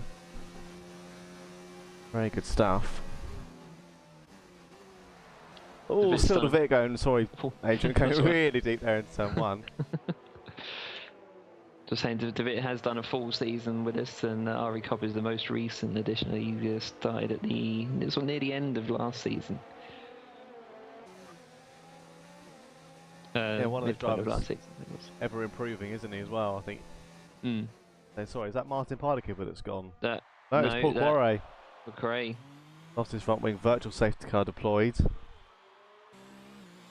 Boy, thanks to debris left on the track there, I think.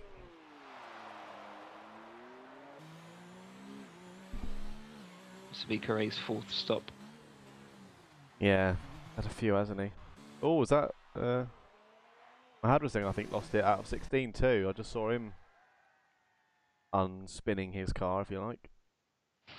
Getting it pointing the other way, so he's back going the right way around the track.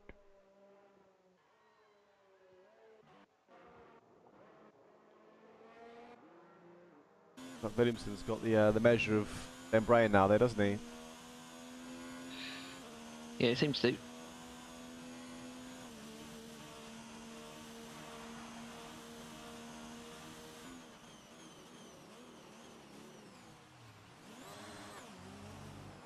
VSC, it could be the VSC that's done that really, because it's a real pain in the bum, isn't it?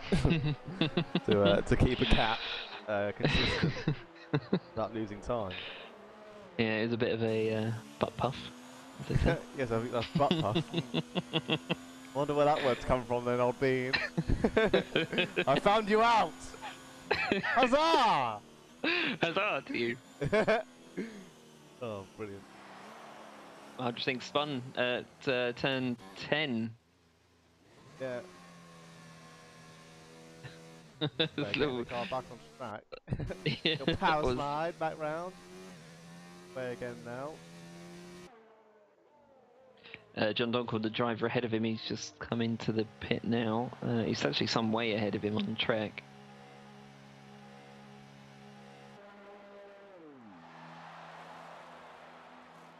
Eight laps old, so that goes into the... Oh no, new wing he's having. That'll be it.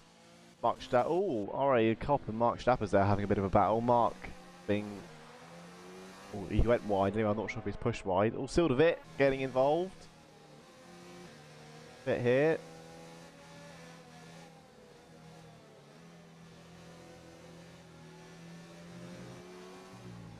I find another thing about 7 and 8, which is frustrating, is that it's really easy to close up someone in front, but you just can't pass them there. Yeah. If they get it wrong, you can get right on the back of them, but there's just no way to get round. There's, oh, Sil has a little look there.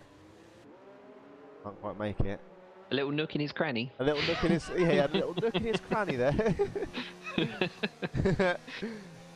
Mark closes the door on him, maintains P9.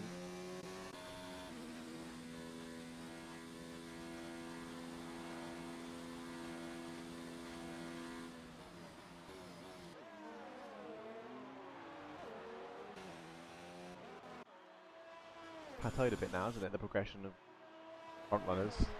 Yeah, a little bit. Steady amount of time between them all.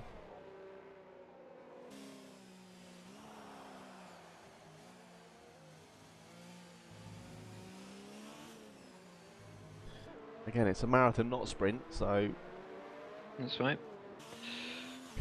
could all be part of the plan. And Nicky.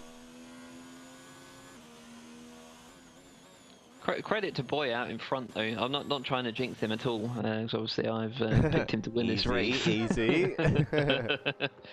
But you know, he's had a lot of pressure on him. Oh, someone's just gone off it. Oh, is that? That's my Hazzah thing facing the wrong way at the start of the banked corner of 12. No SC for this. No, very good. Again, it could be a setup issue with Nisha's car. He's all over the shop, isn't he now? That's a big blow for him, really. Yeah. I mean, he was P5. Yeah, I mean, he's looking so strong, wasn't he? Yeah. I'm stuff down the back. See with Paul Quay, really. I think the setups of both those guys have been off. Perhaps explains the sort of improved on a form in qualifying. Maybe it was a time trial setup. Yeah, it could well be. Yeah, I mean, further towards the front in the race as it works out for them.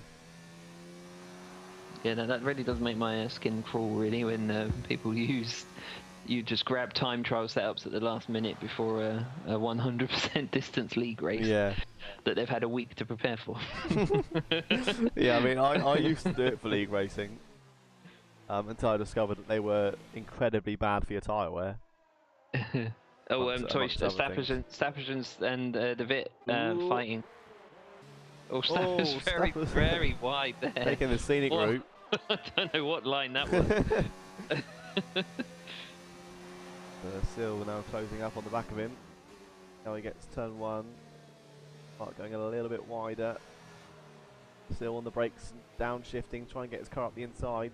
Can't quite make it stick at the moment. I think still will have the place back, just not immediately. No.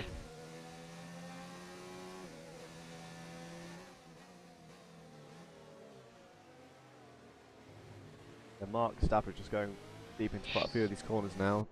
Yeah, he's put the pressure on himself now that he's ahead of Sil. He's trying that much harder to increase the gap, and it's actually having the opposite effect.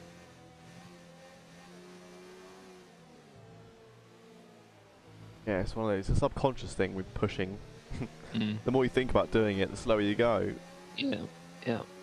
more often than not. Similarly, another Renault under fire is Peter Phillip. Sorry, Copse getting fairly close to the back of him.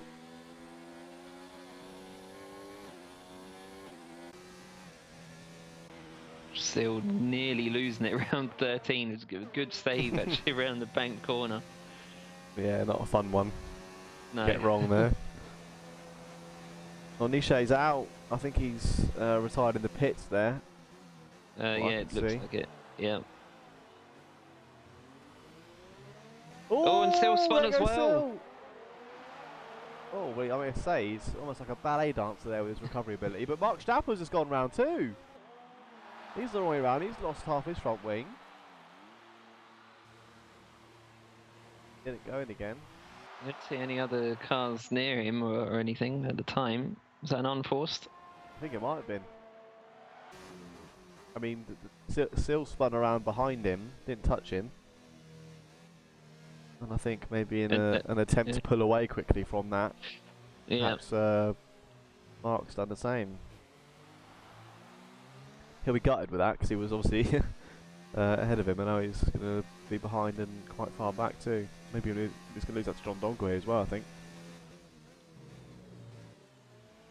I must say a round of applause to Sildovit's pirouette there. Definitely a 10 from me, sir. Beautiful. In fact, both McLarens have had very spectacular recoveries. Yeah, you can almost do a ballet best bits in this race.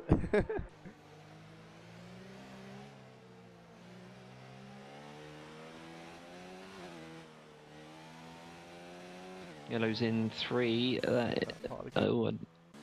No pass on that one. Yeah.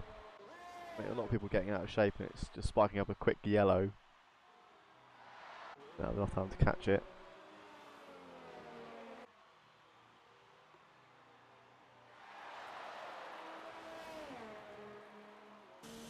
So 12 laps now on these intermediate tyres for everybody. Hasn't stopped. 6 more laps, do you reckon? Is that right? These, the ideal kind of lifespan for these tyres? Yeah, about that.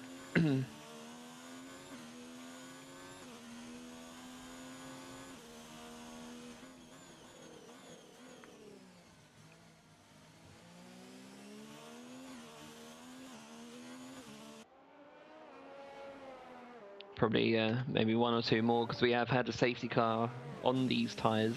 And there's less fuel as well in the cars. Yeah. That's a good point.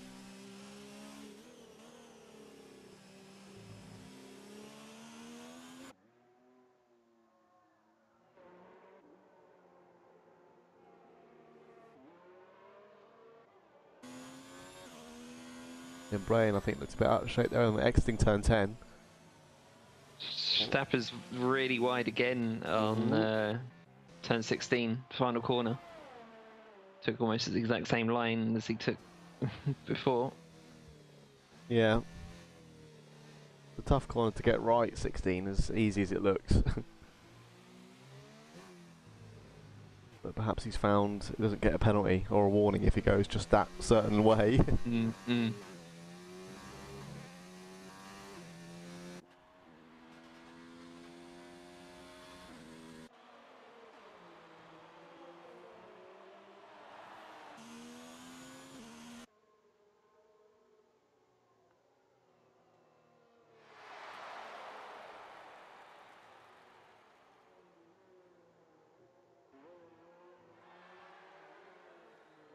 Yeah, I was just saying earlier on about Boy Williamson. You know, he's had a number of times, or a number of occasions during this race where he's been put under immense pressure from not only from Bezdon Breen, but Damie Harmon at one point, and Nicky Visser was approaching the two of them after the safety car as well. And you know, in fairness to Boy, he's coped with it. He's managed to deal with you know, drivers as quick as Baz and Nicky, being behind him, chasing him down, and yeah, he's made a very tiny mistake at sort of turn 1 or 2 or whatever it was. Sorry, Adrian. I don't know who. I can't work out where he is on the track. That was Paul Quarry.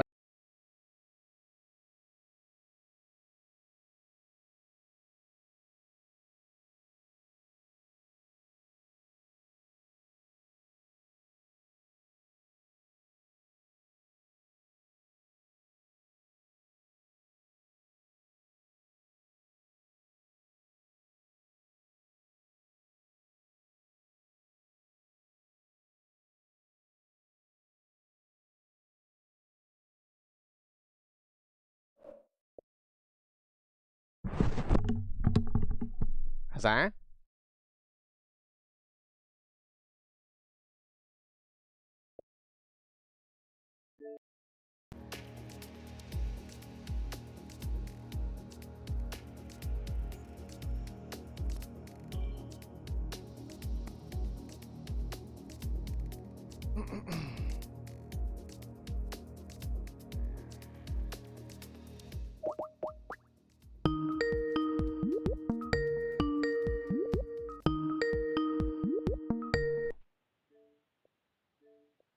Hazzah? Hazzah? Jesus Christ. Can't win. At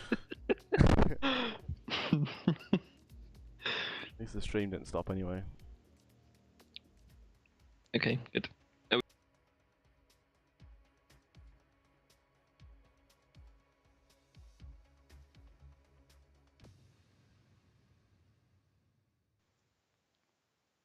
Hello again! Sorry about that, everybody. Oh, my internet there, it completely died. Everything went.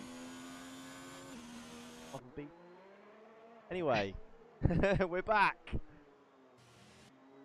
Big halfway announcement. So here we go again. We're now halfway. This is F1 tonight.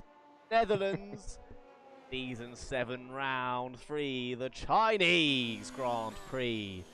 And leading the way still, as he has done, I think, every lap of the race so far. It's Boy Williamson for Ferrari. And other than the drivers, without forgetting my fabulous colleague here, Adrian Stats Rich. Hazzah! Huzzah! We're all back in action, which is good. Be remaining back in action for the rest of the race. Yeah, I don't mean this in a bad way, but you haven't missed very much in the 6 laps or so that we weren't live. Well, that's good then, in a way. We did obviously drop out there as you were mentioning Boy's performance tonight. I don't know if you pick up where you left off, or if we could just simply round that off by saying how much of a good job he's done so far tonight. Yeah, no, he's been brilliant. As I said earlier on, he's been under pressure and he's dealt with it, and that is a sign of a champion. That is one of the many signs. And yeah, it's not the first time we've seen him under pressure before. He hasn't always dealt with it, but on this occasion, yeah, he's done very, very well. It's very reminiscent of his performance at Silverstone last season, as I mentioned before. That was his last win. Yeah. Very good stuff, man. Am I right in saying he's finished runner-up often, but not been a champion? Yes. His highest position Den Brain has finished runner-up for 4 times. Williamson, I think his highest ever position in the championship is 3rd. Right.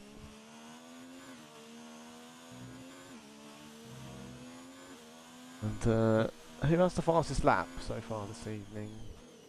That is Baz Den Brian in P2, 49.375. Second fastest is Boy Williamson at 49.463. Right.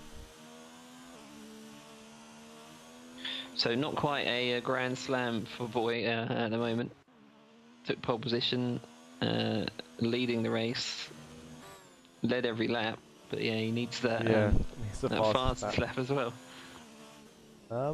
Sorry, just one thing I do want to ask about. I don't know if this happened whilst we were off air, but Damie Hartman, P10, taking another stop.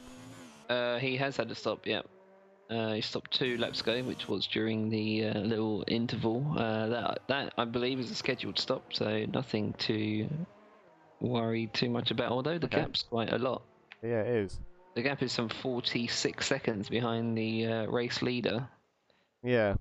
No, apologies for not picking that one up. I didn't see any yellow flags or any damage or anything. Unless it was an unserved stop go, but again, that just seems a bit extreme.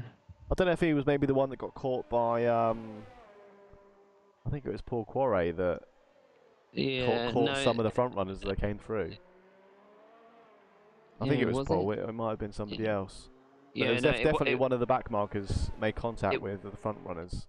It was Paul Quarret. I can't say for certain that it was Damie Hartman was the one he hit. I thought it was Williams that he'd hit, but I couldn't really see. I tried to look back at the stream. That was actually the point the stream cut off. Was just after the impact. I'll work out the standings. I mean, it looks good right now for 45 points for Dan Brayan. Puts him up in the mix.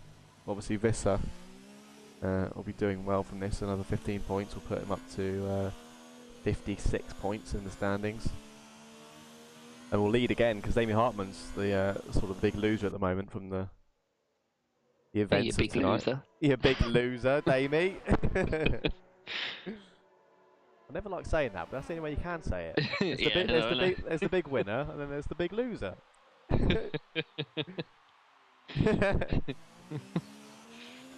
You only meant it in a mathematical sense or statistical. Yeah, I mean, he's not really a big loser. Leave me alone. Or is he? Well. No, definitely not. Or is he? No, we love you, Damie. Adrian started it. Arne Herman dives into the pits here. Scheduled all the laps, 18 laps on the immediates now. How many sets of minters have they actually got? You know? I believe it's 4. 4 inners and 4 wets. Right, okay. But if you do use sets in quali, you don't get 4 new ones for the race. So. Ooh.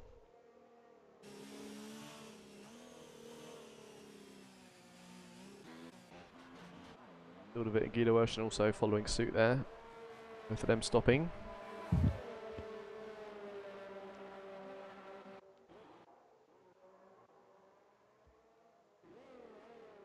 So I think probably lap 20 is a realistic stop time, do you reckon, given the safety car period on these tyres? Yeah, 20. Probably could do a bit later, just depends how hard drivers have been pushing. But yeah, 20 to, well, I'll say 18 to 22 is the window. Yeah.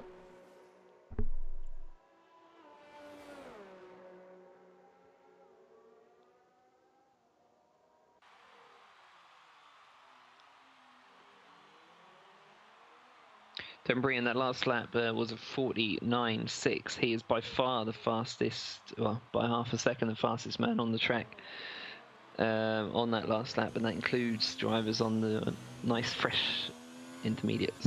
Very nice. No signs of slowing down then at the moment for him. No. Peter Phillip. Peter Phillip? No, not Peter Phillip. Sil de Wit and Peter Phillip have both set equal purple sectors in the middle sector on the same lap. And it confused me.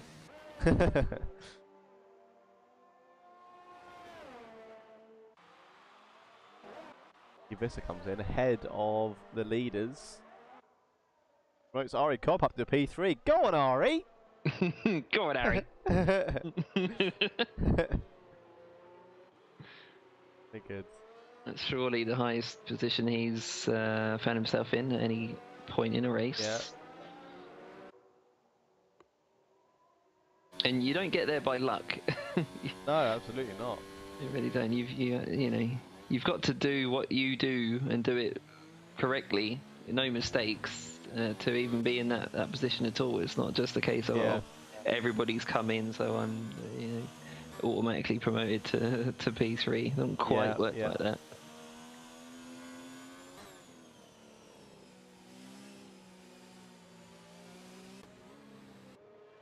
So he's one of the ones who'll get there eventually, off his own accord as well.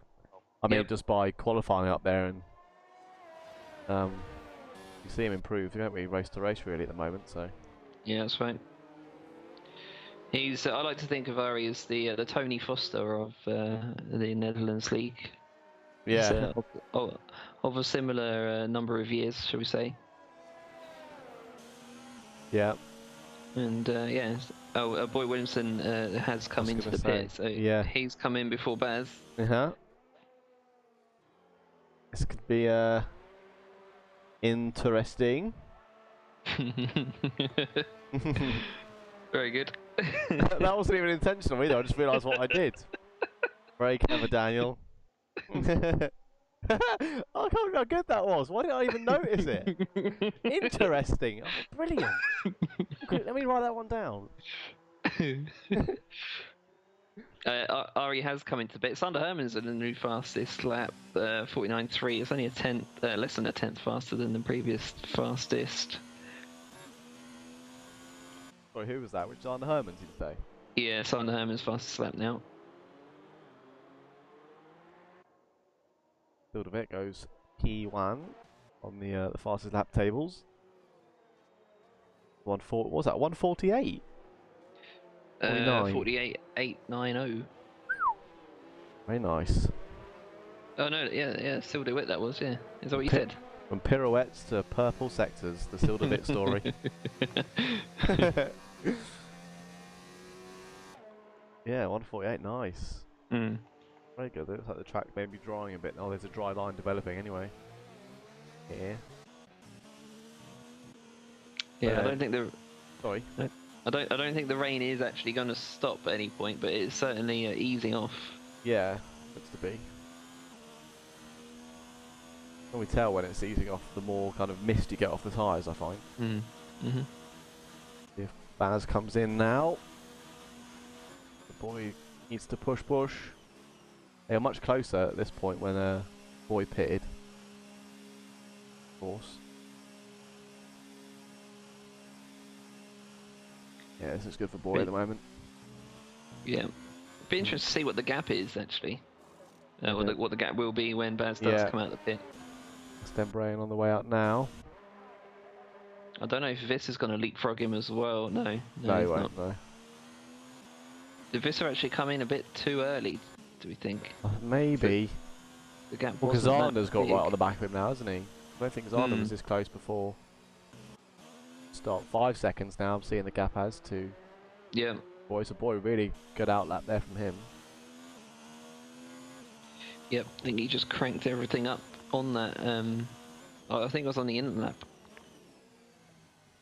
Right. Yeah, mighty fine job.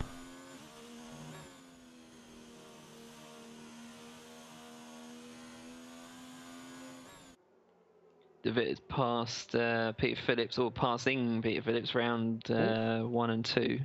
Nice, yeah. So only outside of 2. Defends into 4. Is this turn 4? Do you call it turn 4? 6. This one, the hairpin. That's turn 6. Yeah. Okay, all right. Okay, all right. Well, okay. So, turn 4 is the tiny kink after turn 3, and then turn 5 is the little right hand kink. Well, I mean, I feel like the Chinese are really kind of, like you said, they're trying to make a quota here. Yeah, it's probably only about 9 corners, but they've ramped up to 16. Austria's got more corners than this.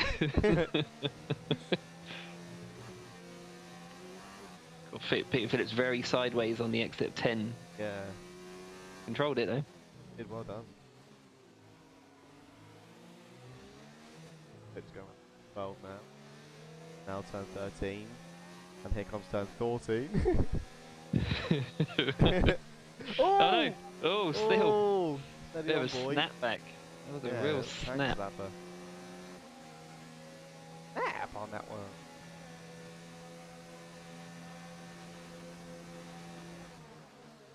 Late on the brakes. Good job on the braking there. Keep it on the outside. Go on, Peter. Go on, Peter, do it! Oh, not quite.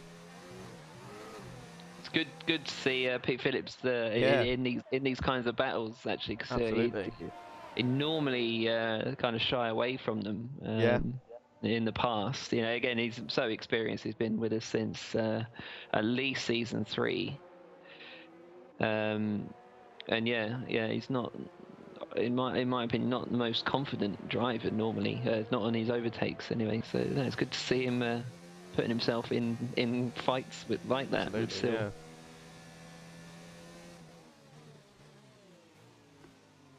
New fastest lap, by the way, set by Boy Williamson, 48.805. So very good stuff. You might think he's on for the Grand Slam, but of course he didn't lead a lap, didn't he? Because Denbrian did come in. Yeah. He came in before Denbrian.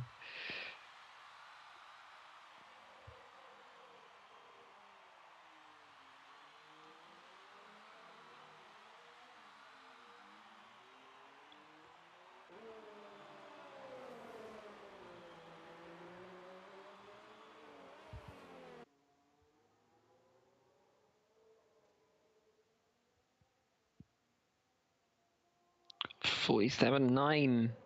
The track's really drying up, I feel. Yeah, looks like it for sure.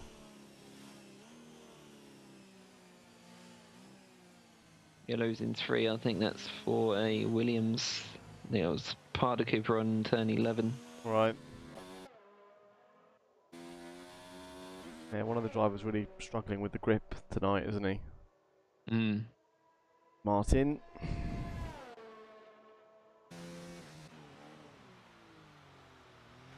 Yeah, then Brian though, like after that fastest lap, shows that he's going that quick because he's starting to close down that gap to Williamson now, isn't he? Yeah. 4 seconds now. Yeah, we're getting more towards the business end of this Grand Prix. Indeed.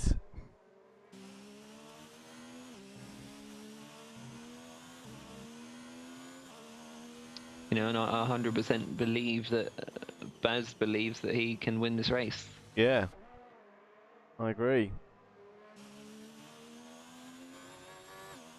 And my prediction to be right, I need him to.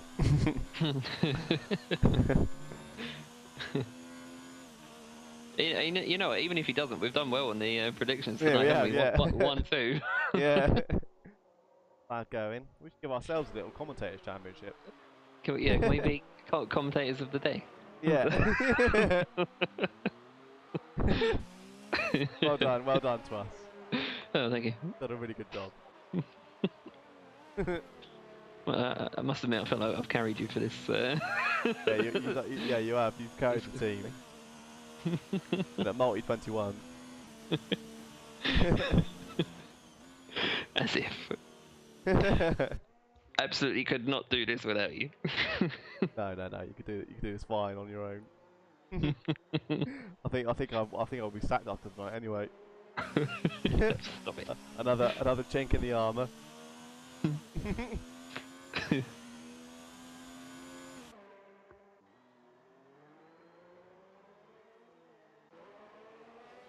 Up 4 seconds now. Oh, back up to 4. So ignore me there. Moving on. That is the quickest commentator's curse ever. It was like, oh look, straight away back to 4 seconds. Okay. New pit. Oh. No. Oh. Oh. No, go on, you first then. No, go on, you first though, please. I was only going to say, yeah, Boy Williams, the new personal best lap, 48.7. That one not enough to take the fastest lap away from Baz. Fastest laps it, yeah, some 0.8 off still, isn't he? What the time to find? A 47.9, great time. Yeah, that's ridiculous. Quite frankly. That is one spicy meatball. A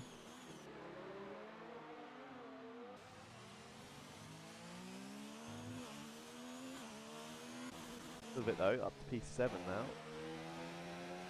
We're just ahead of that though, Marcel Droning getting right up close with Damien Hartman. Yeah, Damien was out of juice as well. Oh, Damien much later on the brakes there. Yeah, the better of him.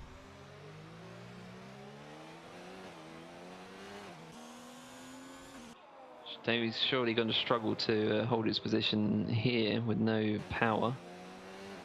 I thought so. But Marcel's not really pumping up the the engine though. What he should do is I was going to say he can look at the little flashing light on Damien's car, but of course it's raining, so that will always flash. Yeah. Oh, he's done it! Has he done it? He's run the outside, sort of. Come on! What a move that could have been. Keep showing the signs of a good move and then kind of, nah, I don't want it. Backs out of it, doesn't he? Yeah. He's another driver. He's got pace, but his confidence in overtaking is not quite what it is with some of the other drivers. Yeah. But he's got the raw pace. That's the thing. That's why he'd always be, you know, fifth at worst, really, or battling for fifth. Yeah. See, just with fighting with like Damien Hartman. No slouch if you're doing that. No. Damien going a bit deep there into 11. Just to go back to the that little flashing light thing, normally in dry conditions, if it is flashing, it means the car is harvesting energy. So, i.e., it's in mode 0 on the ERS. So that should give you an idea or the incentive to increase your ERS to make the pass. Because you know that you'll have up to 160 horsepower more than the car in front. Indeed. The big difference. Oh, this is going to be one hell of a finish at this rate. The rate that then Brian's closing down on Williamson. Yep. Ever so slowly, but he's doing it. Well, Williamson's just got a purple first sector. Oh! And he's in mode 5 as well, so he's going sort of hot lap mode. Right, yeah. This lap. Fastest lap. Yep. Nice and smooth round. Yeah, just watching that, like butterscotch. Purple 2 as well. Nice. This is definitely going to be fastest lap. I say.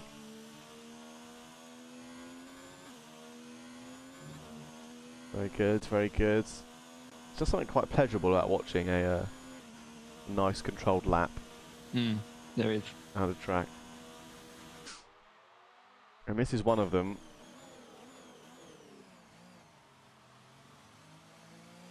Bit deep at 14, but nothing major.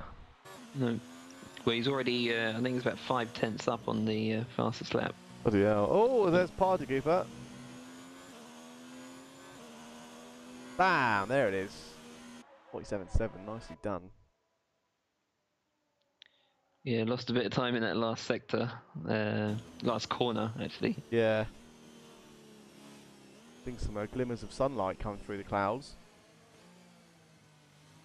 I predict dry tyres on lap 53. So I still haven't been able to call it perfectly since Hungary. What, the rain? Yeah, when it'll dry up. Or when it'll stop raining anyway, at least.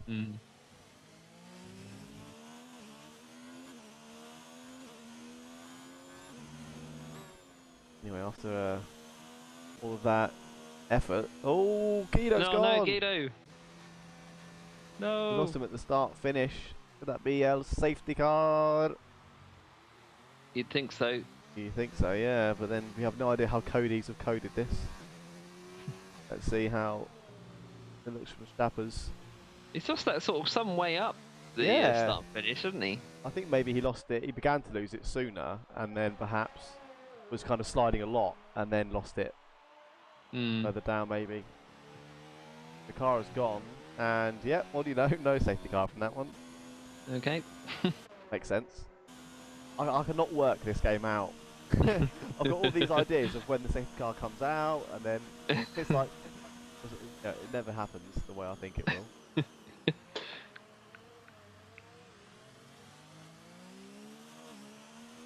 But it must be programmed, mustn't it? It's not. So it should be consistent, and no matter whether it's correctly consistent or incorrectly consistent, it should still be consistent because it's just a program. It's just if this happens, then do this. Yeah. I think in Cody's case, if this happens, spin randomizer between 1 and 100, and if it lands on any odd number, then safety car comes out. Could well be. Bit of RNG here. Yeah. Surprised me.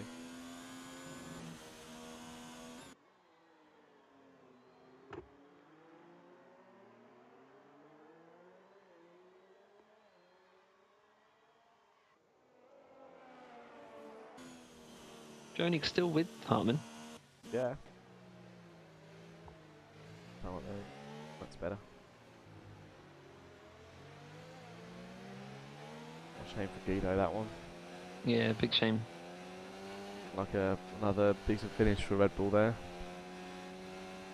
And he had an incident on turn 1, didn't he? At the very start of the race, made his recovery back up to where was he? 8th. I think so. He was definitely in the points.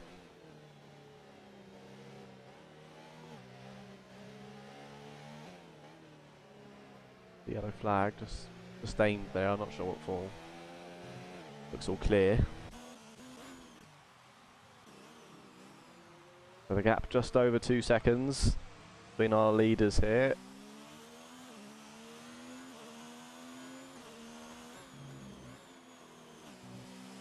Oh, Peter Phillip getting a 10-second penalty for exceeding the track limits. Oh, I think he's gone all kinds of out of shape through turn 13. What he's done there, he's going really slowly. Just crawling back to to the pits maybe? I'm not quite sure what he's doing. Can't get an external view, it's just doing that stupid cinematic camera. Yeah. Get out there, you! Oh, Dronik's got past Damie.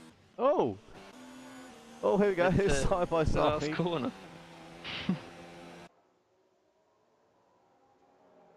Hartman though, back round the outside. Good fight between these two. Yeah. Just letting Sil de Vit in on it as well. This could be a good three-way battle for the finish. For the yellow flag, that's Peter Phillip going wide on purpose. I think he might be giving up. Peter Phillip never gives up. I don't know why he's going so slowly. I can't work it out. He can't be out of fuel, can he? Unless he's been running it on Rich for. Oh no, he's got a puncher, right rear puncher. Oh, there we go. Finally, with the outside view. Yeah. That helps. What a shame.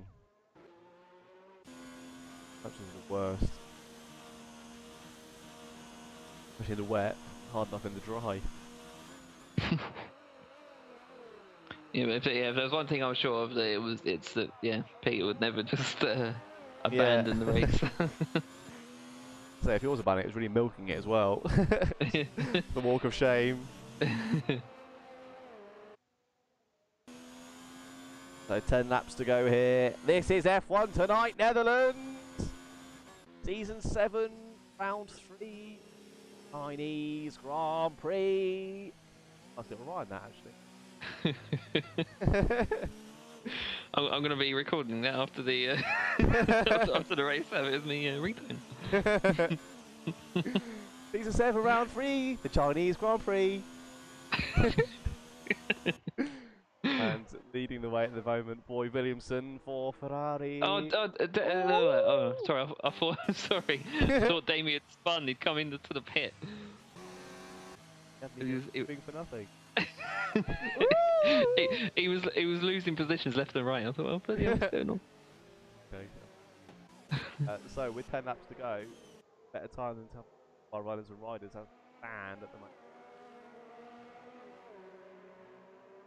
Tell you what, I always start these grid rundowns just when it's about to get exciting. It's only 1.2 seconds. They're going to be fighting for the win in a minute. Anyway, let's quickly go bottom up. Go bottom up. Let's go. Yeah, but then I can't watch them. It's a catch-22. I can't win. I'll keep an eye on them. If something happens, I'll give you a quick huzzah. Right, going from the bottom up.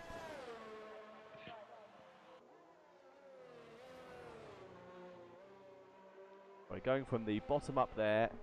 Martin Piley Cooper for Williams is in P13. 2 places up, of course, thanks to a couple of non-finishes, albeit. Setup's not really been on his side tonight, has it? No, not really. Yeah, I mean, he had that incident as well in quali, didn't he, with Nicky Visser? I don't quite know what sort of happened there. Yeah, of course. That was quite a big sort of position loss, wasn't it? 5-place grid penalty. Yeah. Bit of a race to forget, I think, for mine. Yeah. Similarly, from Martin, so I'll just put his name tag on there. There you go. See who he is. And moving up from Martin, Paul Quarry. A similar fate for him really tonight, hasn't it? Just that car does not look happy at all. Yeah. Except for in qualifying. Yeah, he really had the pace in quali, which sort of leads me to believe, as we mentioned earlier on, he might have actually just grabbed a time trial setup. Yeah, he was absolutely flying there. But when it was, obviously raining at the start of this race, it's been raining all race. His car just looked like it was sort of floating about. He wasn't really able to keep it under any sort of control. No, it's almost aquaplaned more than it's done anything else. Yeah, and the same for his teammate Miguel Torni. Was the first DNF. Yeah, not a good day for Mercedes, unfortunately. Peter Phillip though had some really strong moments in this race. Been fighting with I forget, was he fighting with Seal at one point? He was, yes. Yeah, he was fighting. Yeah, he has some good battles on that we've seen on the stream here, but I'm not quite sure where he got it, but got a puncher somewhere along the line, and that's why we see him now down in P11, having made that pit stop and slowly crawl around the track. Yeah, it's really unfortunate because he done all right in qualifying. Well, he done very well in qualifying. P8 is where he started, and we hadn't really sort of talked about him. He just sort of been floating there in the in the background doing his thing. And then, all of a sudden, just picks up a puncture from somewhere. I can only imagine it was the debris on the track. Yeah. And it'd be, it's really unfortunate. He's not in the points at the moment. Yeah, it is unfortunate. Obviously, he was running in the points. Would have been a good finish. And I think Mark Schappers he's been P9 the whole time. I think Peter Phillip was around P7 or 8, wasn't he, before he had that puncher? Yeah. Unfortunate for Renault there. John Donkall is 10th place, Toro Rosso. Bit of a race of two halves, or a session, or an evening of two halves, you could say. Looked really strong in qualifying. Yeah. And even through parts of the race too, but just kind of has been relegated to the lower end of the field, hasn't he, after qualifying? Yeah. I mean, we talked about him having his mojo back. It looked like it was back. He was matching Nicky Visser's times in qualifying. Yeah. I mean, I went so far as to say that he was going to be my favourite for pole. But just didn't materialise for him. Started 9th, and then his race has been pretty much a continuation of that, unfortunately. Yeah, shame for John, but I think definitely his setup doesn't look to be an issue. So he can then take a positive away from qualifying, in that knowing he's got the pace. Yep. Carry that momentum through to Azerbaijan, hopefully. Mark Stappers, P9. He's had a good race, up 3 places, P9 in the points. Yeah. Yeah, he has had some questionable moves on the with his sort of funny overtake on still a bit off track. It looked like at the around turn 60. Yeah. Well, he does use he uses cockpit view every race. I know some other drivers do that, but he does the cockpit view with no assists. Yeah. And yeah, I mean he's done that since day dot really. Having said that, yeah, he's had a decent race. As you say, up 3 places, 2 points for P9. Yeah. And it's a position we've seen him in sort of many times before. He has done better in the past, and he has done better on this circuit. I don't think he particularly likes the wet conditions, not with no assists anyway. Yeah. No, I mean I can imagine. I don't like him with assists, and I mean, without him, I don't think I'd like him even more. So yeah. Tricky one for Mark tonight, but still, points is good. Moving on to Damie then. Funny race for him, because he was running at the pointy end for most of the Grand Prix. Again, wasn't kind of stuck with Nicky pace-wise, and appeared to kind of, not slow, but at least Marcel definitely picked up the pace and was challenging him, and then he stopped kind of late Grand Prix and has sort of been stuck here for the rest of the race really, because no one else has stopped. Yeah, I don't really know sort of how he's ended up sort of so far back from the front runners, because he was effectively one of the front runners. Yeah. Both Ferraris and both Alfa Romeos just looked so quick. I don't know. I think I'm scratching my head over it. I think he'll be scratching his head over it. Yeah.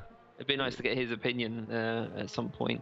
I think maybe he expected pit stops from other drivers that would bring him back to the front, but no one else has stopped since him. So unfortunate for Damie, but I don't think he'll be kind of too disheartened by it. He knows he's quick, and it's only race 3.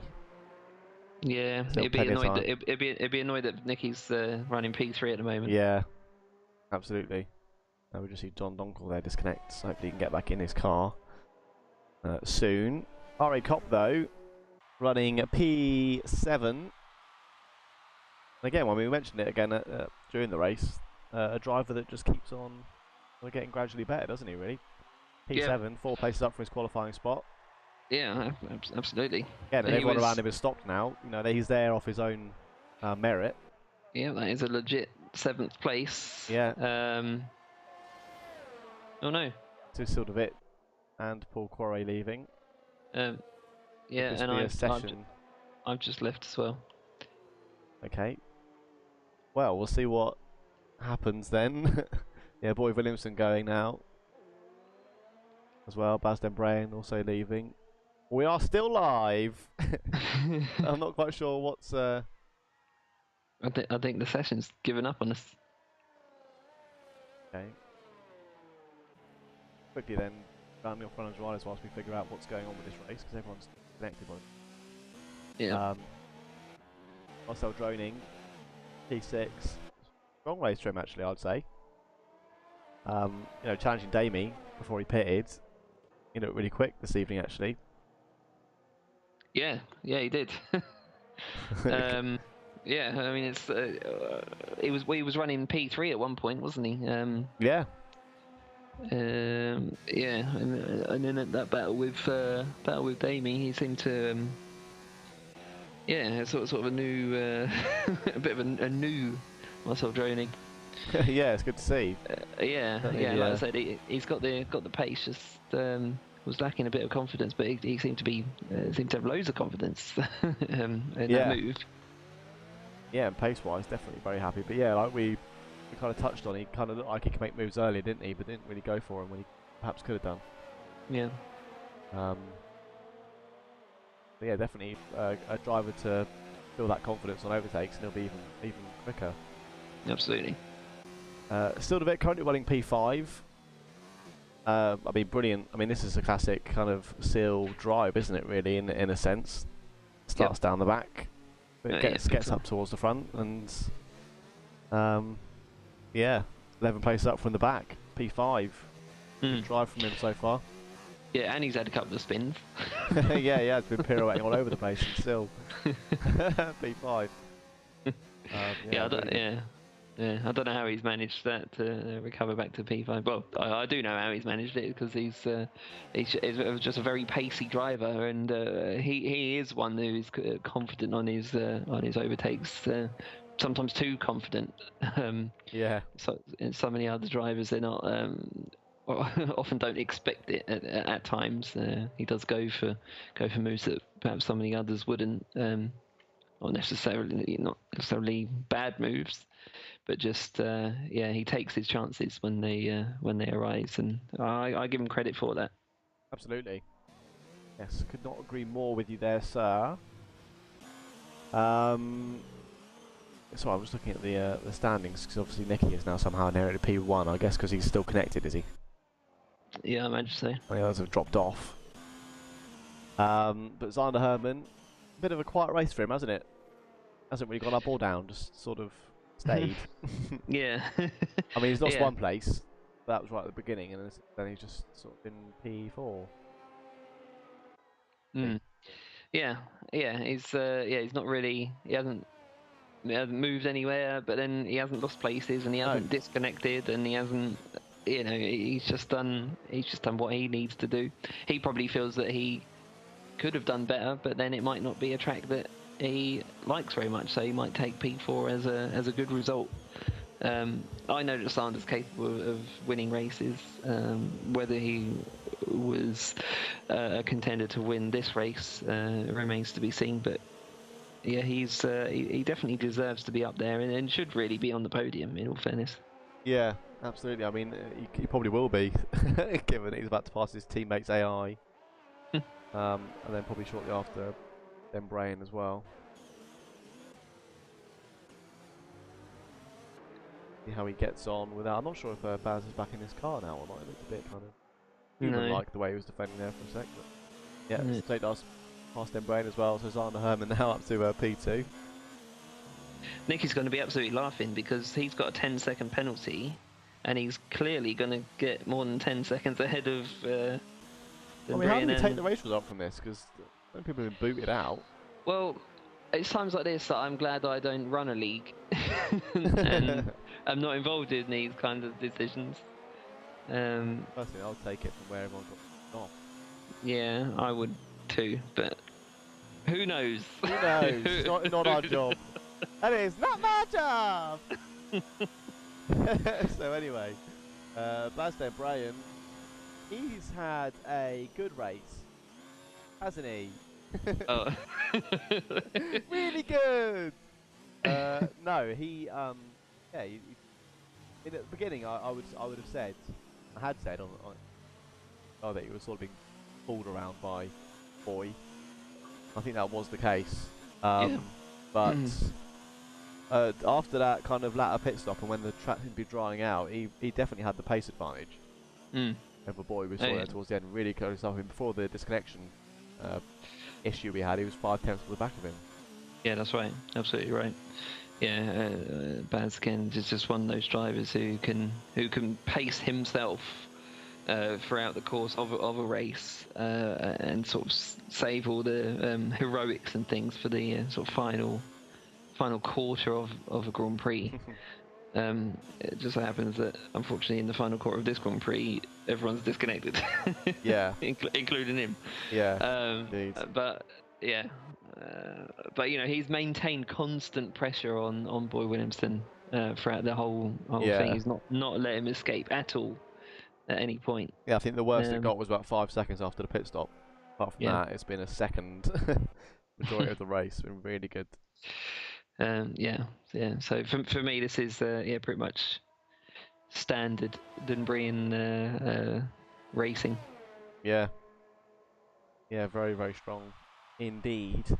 Going back one then, because Boy was ahead before. Boy Williamson. Another. Oh, I can find his name. There we go. Boy Williamson for Ferrari. I mean, really strong race.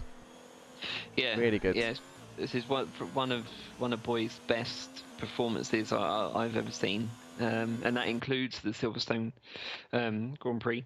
Yeah. It was a British Grand Prix, and it's just he's really he hasn't necessarily dominated this race, but what he has done is he's coped so well with pressure from other drivers, fast drivers, the ones that have beaten him more times than he's beaten, and he's still managed to just maintain his composure throughout the whole Grand Prix, the whole evening. Yeah, I mean, like we said before doing the stream, that's a sign of a champion, isn't it? Oh yeah. Someone can handle that. I mean, we've seen other drivers in here that have been closer to the championship than he has, and they haven't done as well. And there's been a guy right behind them. But Boy Williamson will be an F1 Tonight champion at some point. 2020. I'm calling it now. Yeah, season 8 champion Boy Williamson. Yeah. It'll be 2020, won't it? So I'm still quite right. And I think the last one to touch on, Kivissa. Way, so it perhaps inherited otherwise. Still, I don't think that takes away from what he's had tonight.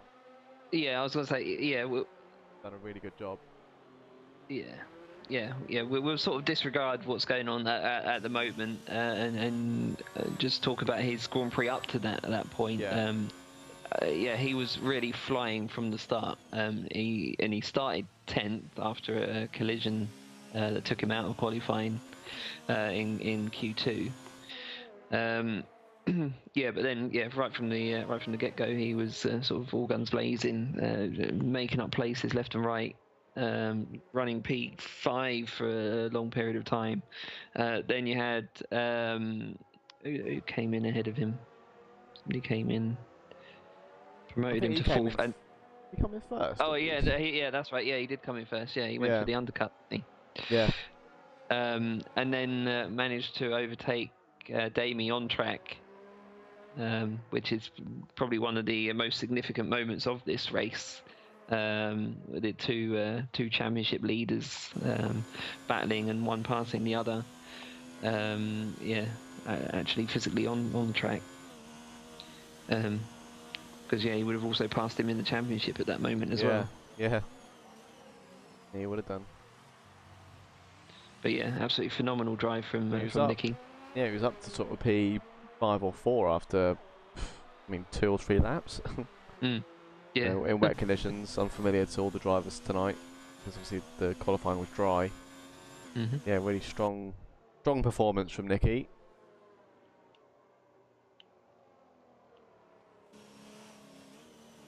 And obviously with our final lap on the cards, have you any thoughts on a driver of the day?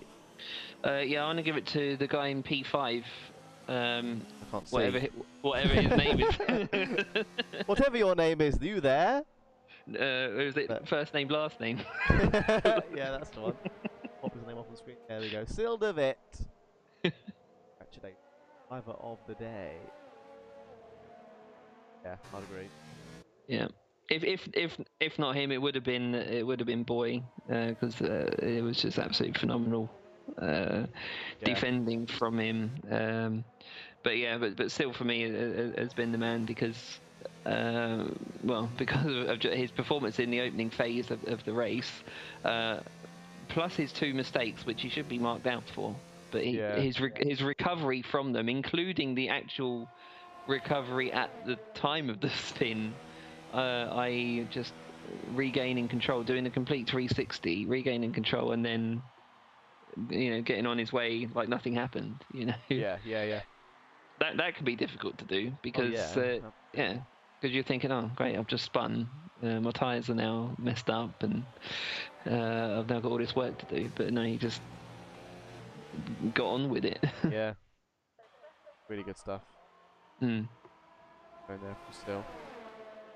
And coming round then, the final corner, as it stands, depending on adjudication from the league, Nicky Visser wins the Chinese Grand Prix.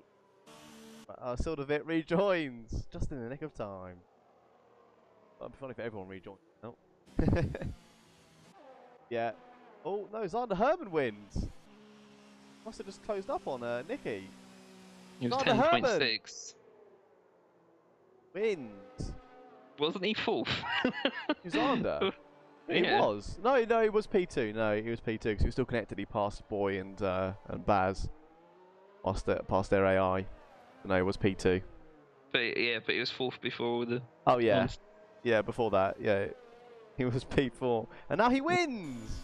What's going on? So Zander Herman wins the Chinese Grand Prix Round 3, Season 7 of F1 tonight, Netherlands. Nicky Visser P2. Aston Brain will be crossing the line for P3. Williamson behind him. P4. And then miles away due to AI and other things. Field of it by Marcel Droning might catch him. I'm not sure if Marcel's car is AI or not. Not what's going on. There's a battle here. I think is Mark's car still in? No, I don't know. Oh, bit of contact. And Mark's gunning for it. Can he do it? Can Mark take it? He's going to have him on the last corner. Oh, why? Taking his usual scenic route. He's going to be an on-track P5. Lucky might have got demoted. No, Lucky might be P5. Still P6 then. Six.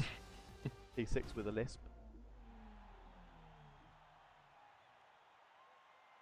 Have it.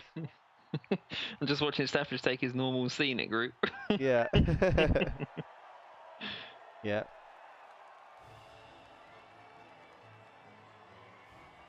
That's possibly the weirdest end I've ever seen to F1 tonight race. Yeah. I mean, what's going on? Is this the real life or is it There we go. Zander Herman wins the Chinese Grand Prix.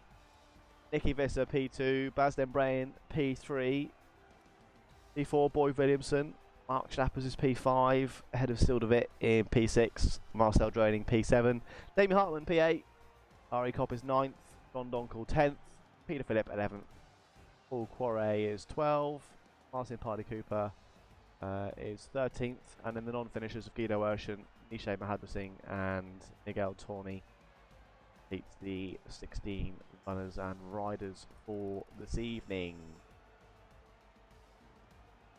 Yeah, interesting one, eh? You could say that again. I said an interesting one, eh?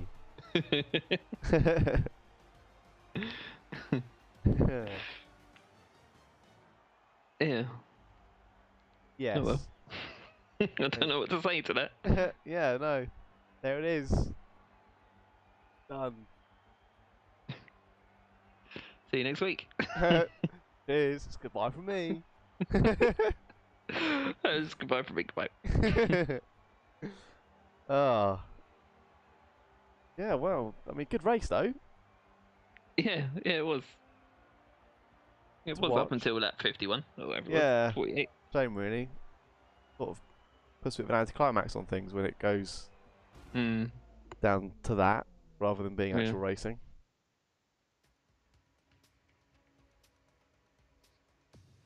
But anyway, there you have it. We've run through our runners and riders, and they can see that's the only people connected at the end of that were myself, Mark Stappers, Martin Parley Cooper, Peter Phillip, Zander Herman, and Nicky Visser. Yeah, they're the only drivers left in the session as we conclude that race. So there we go.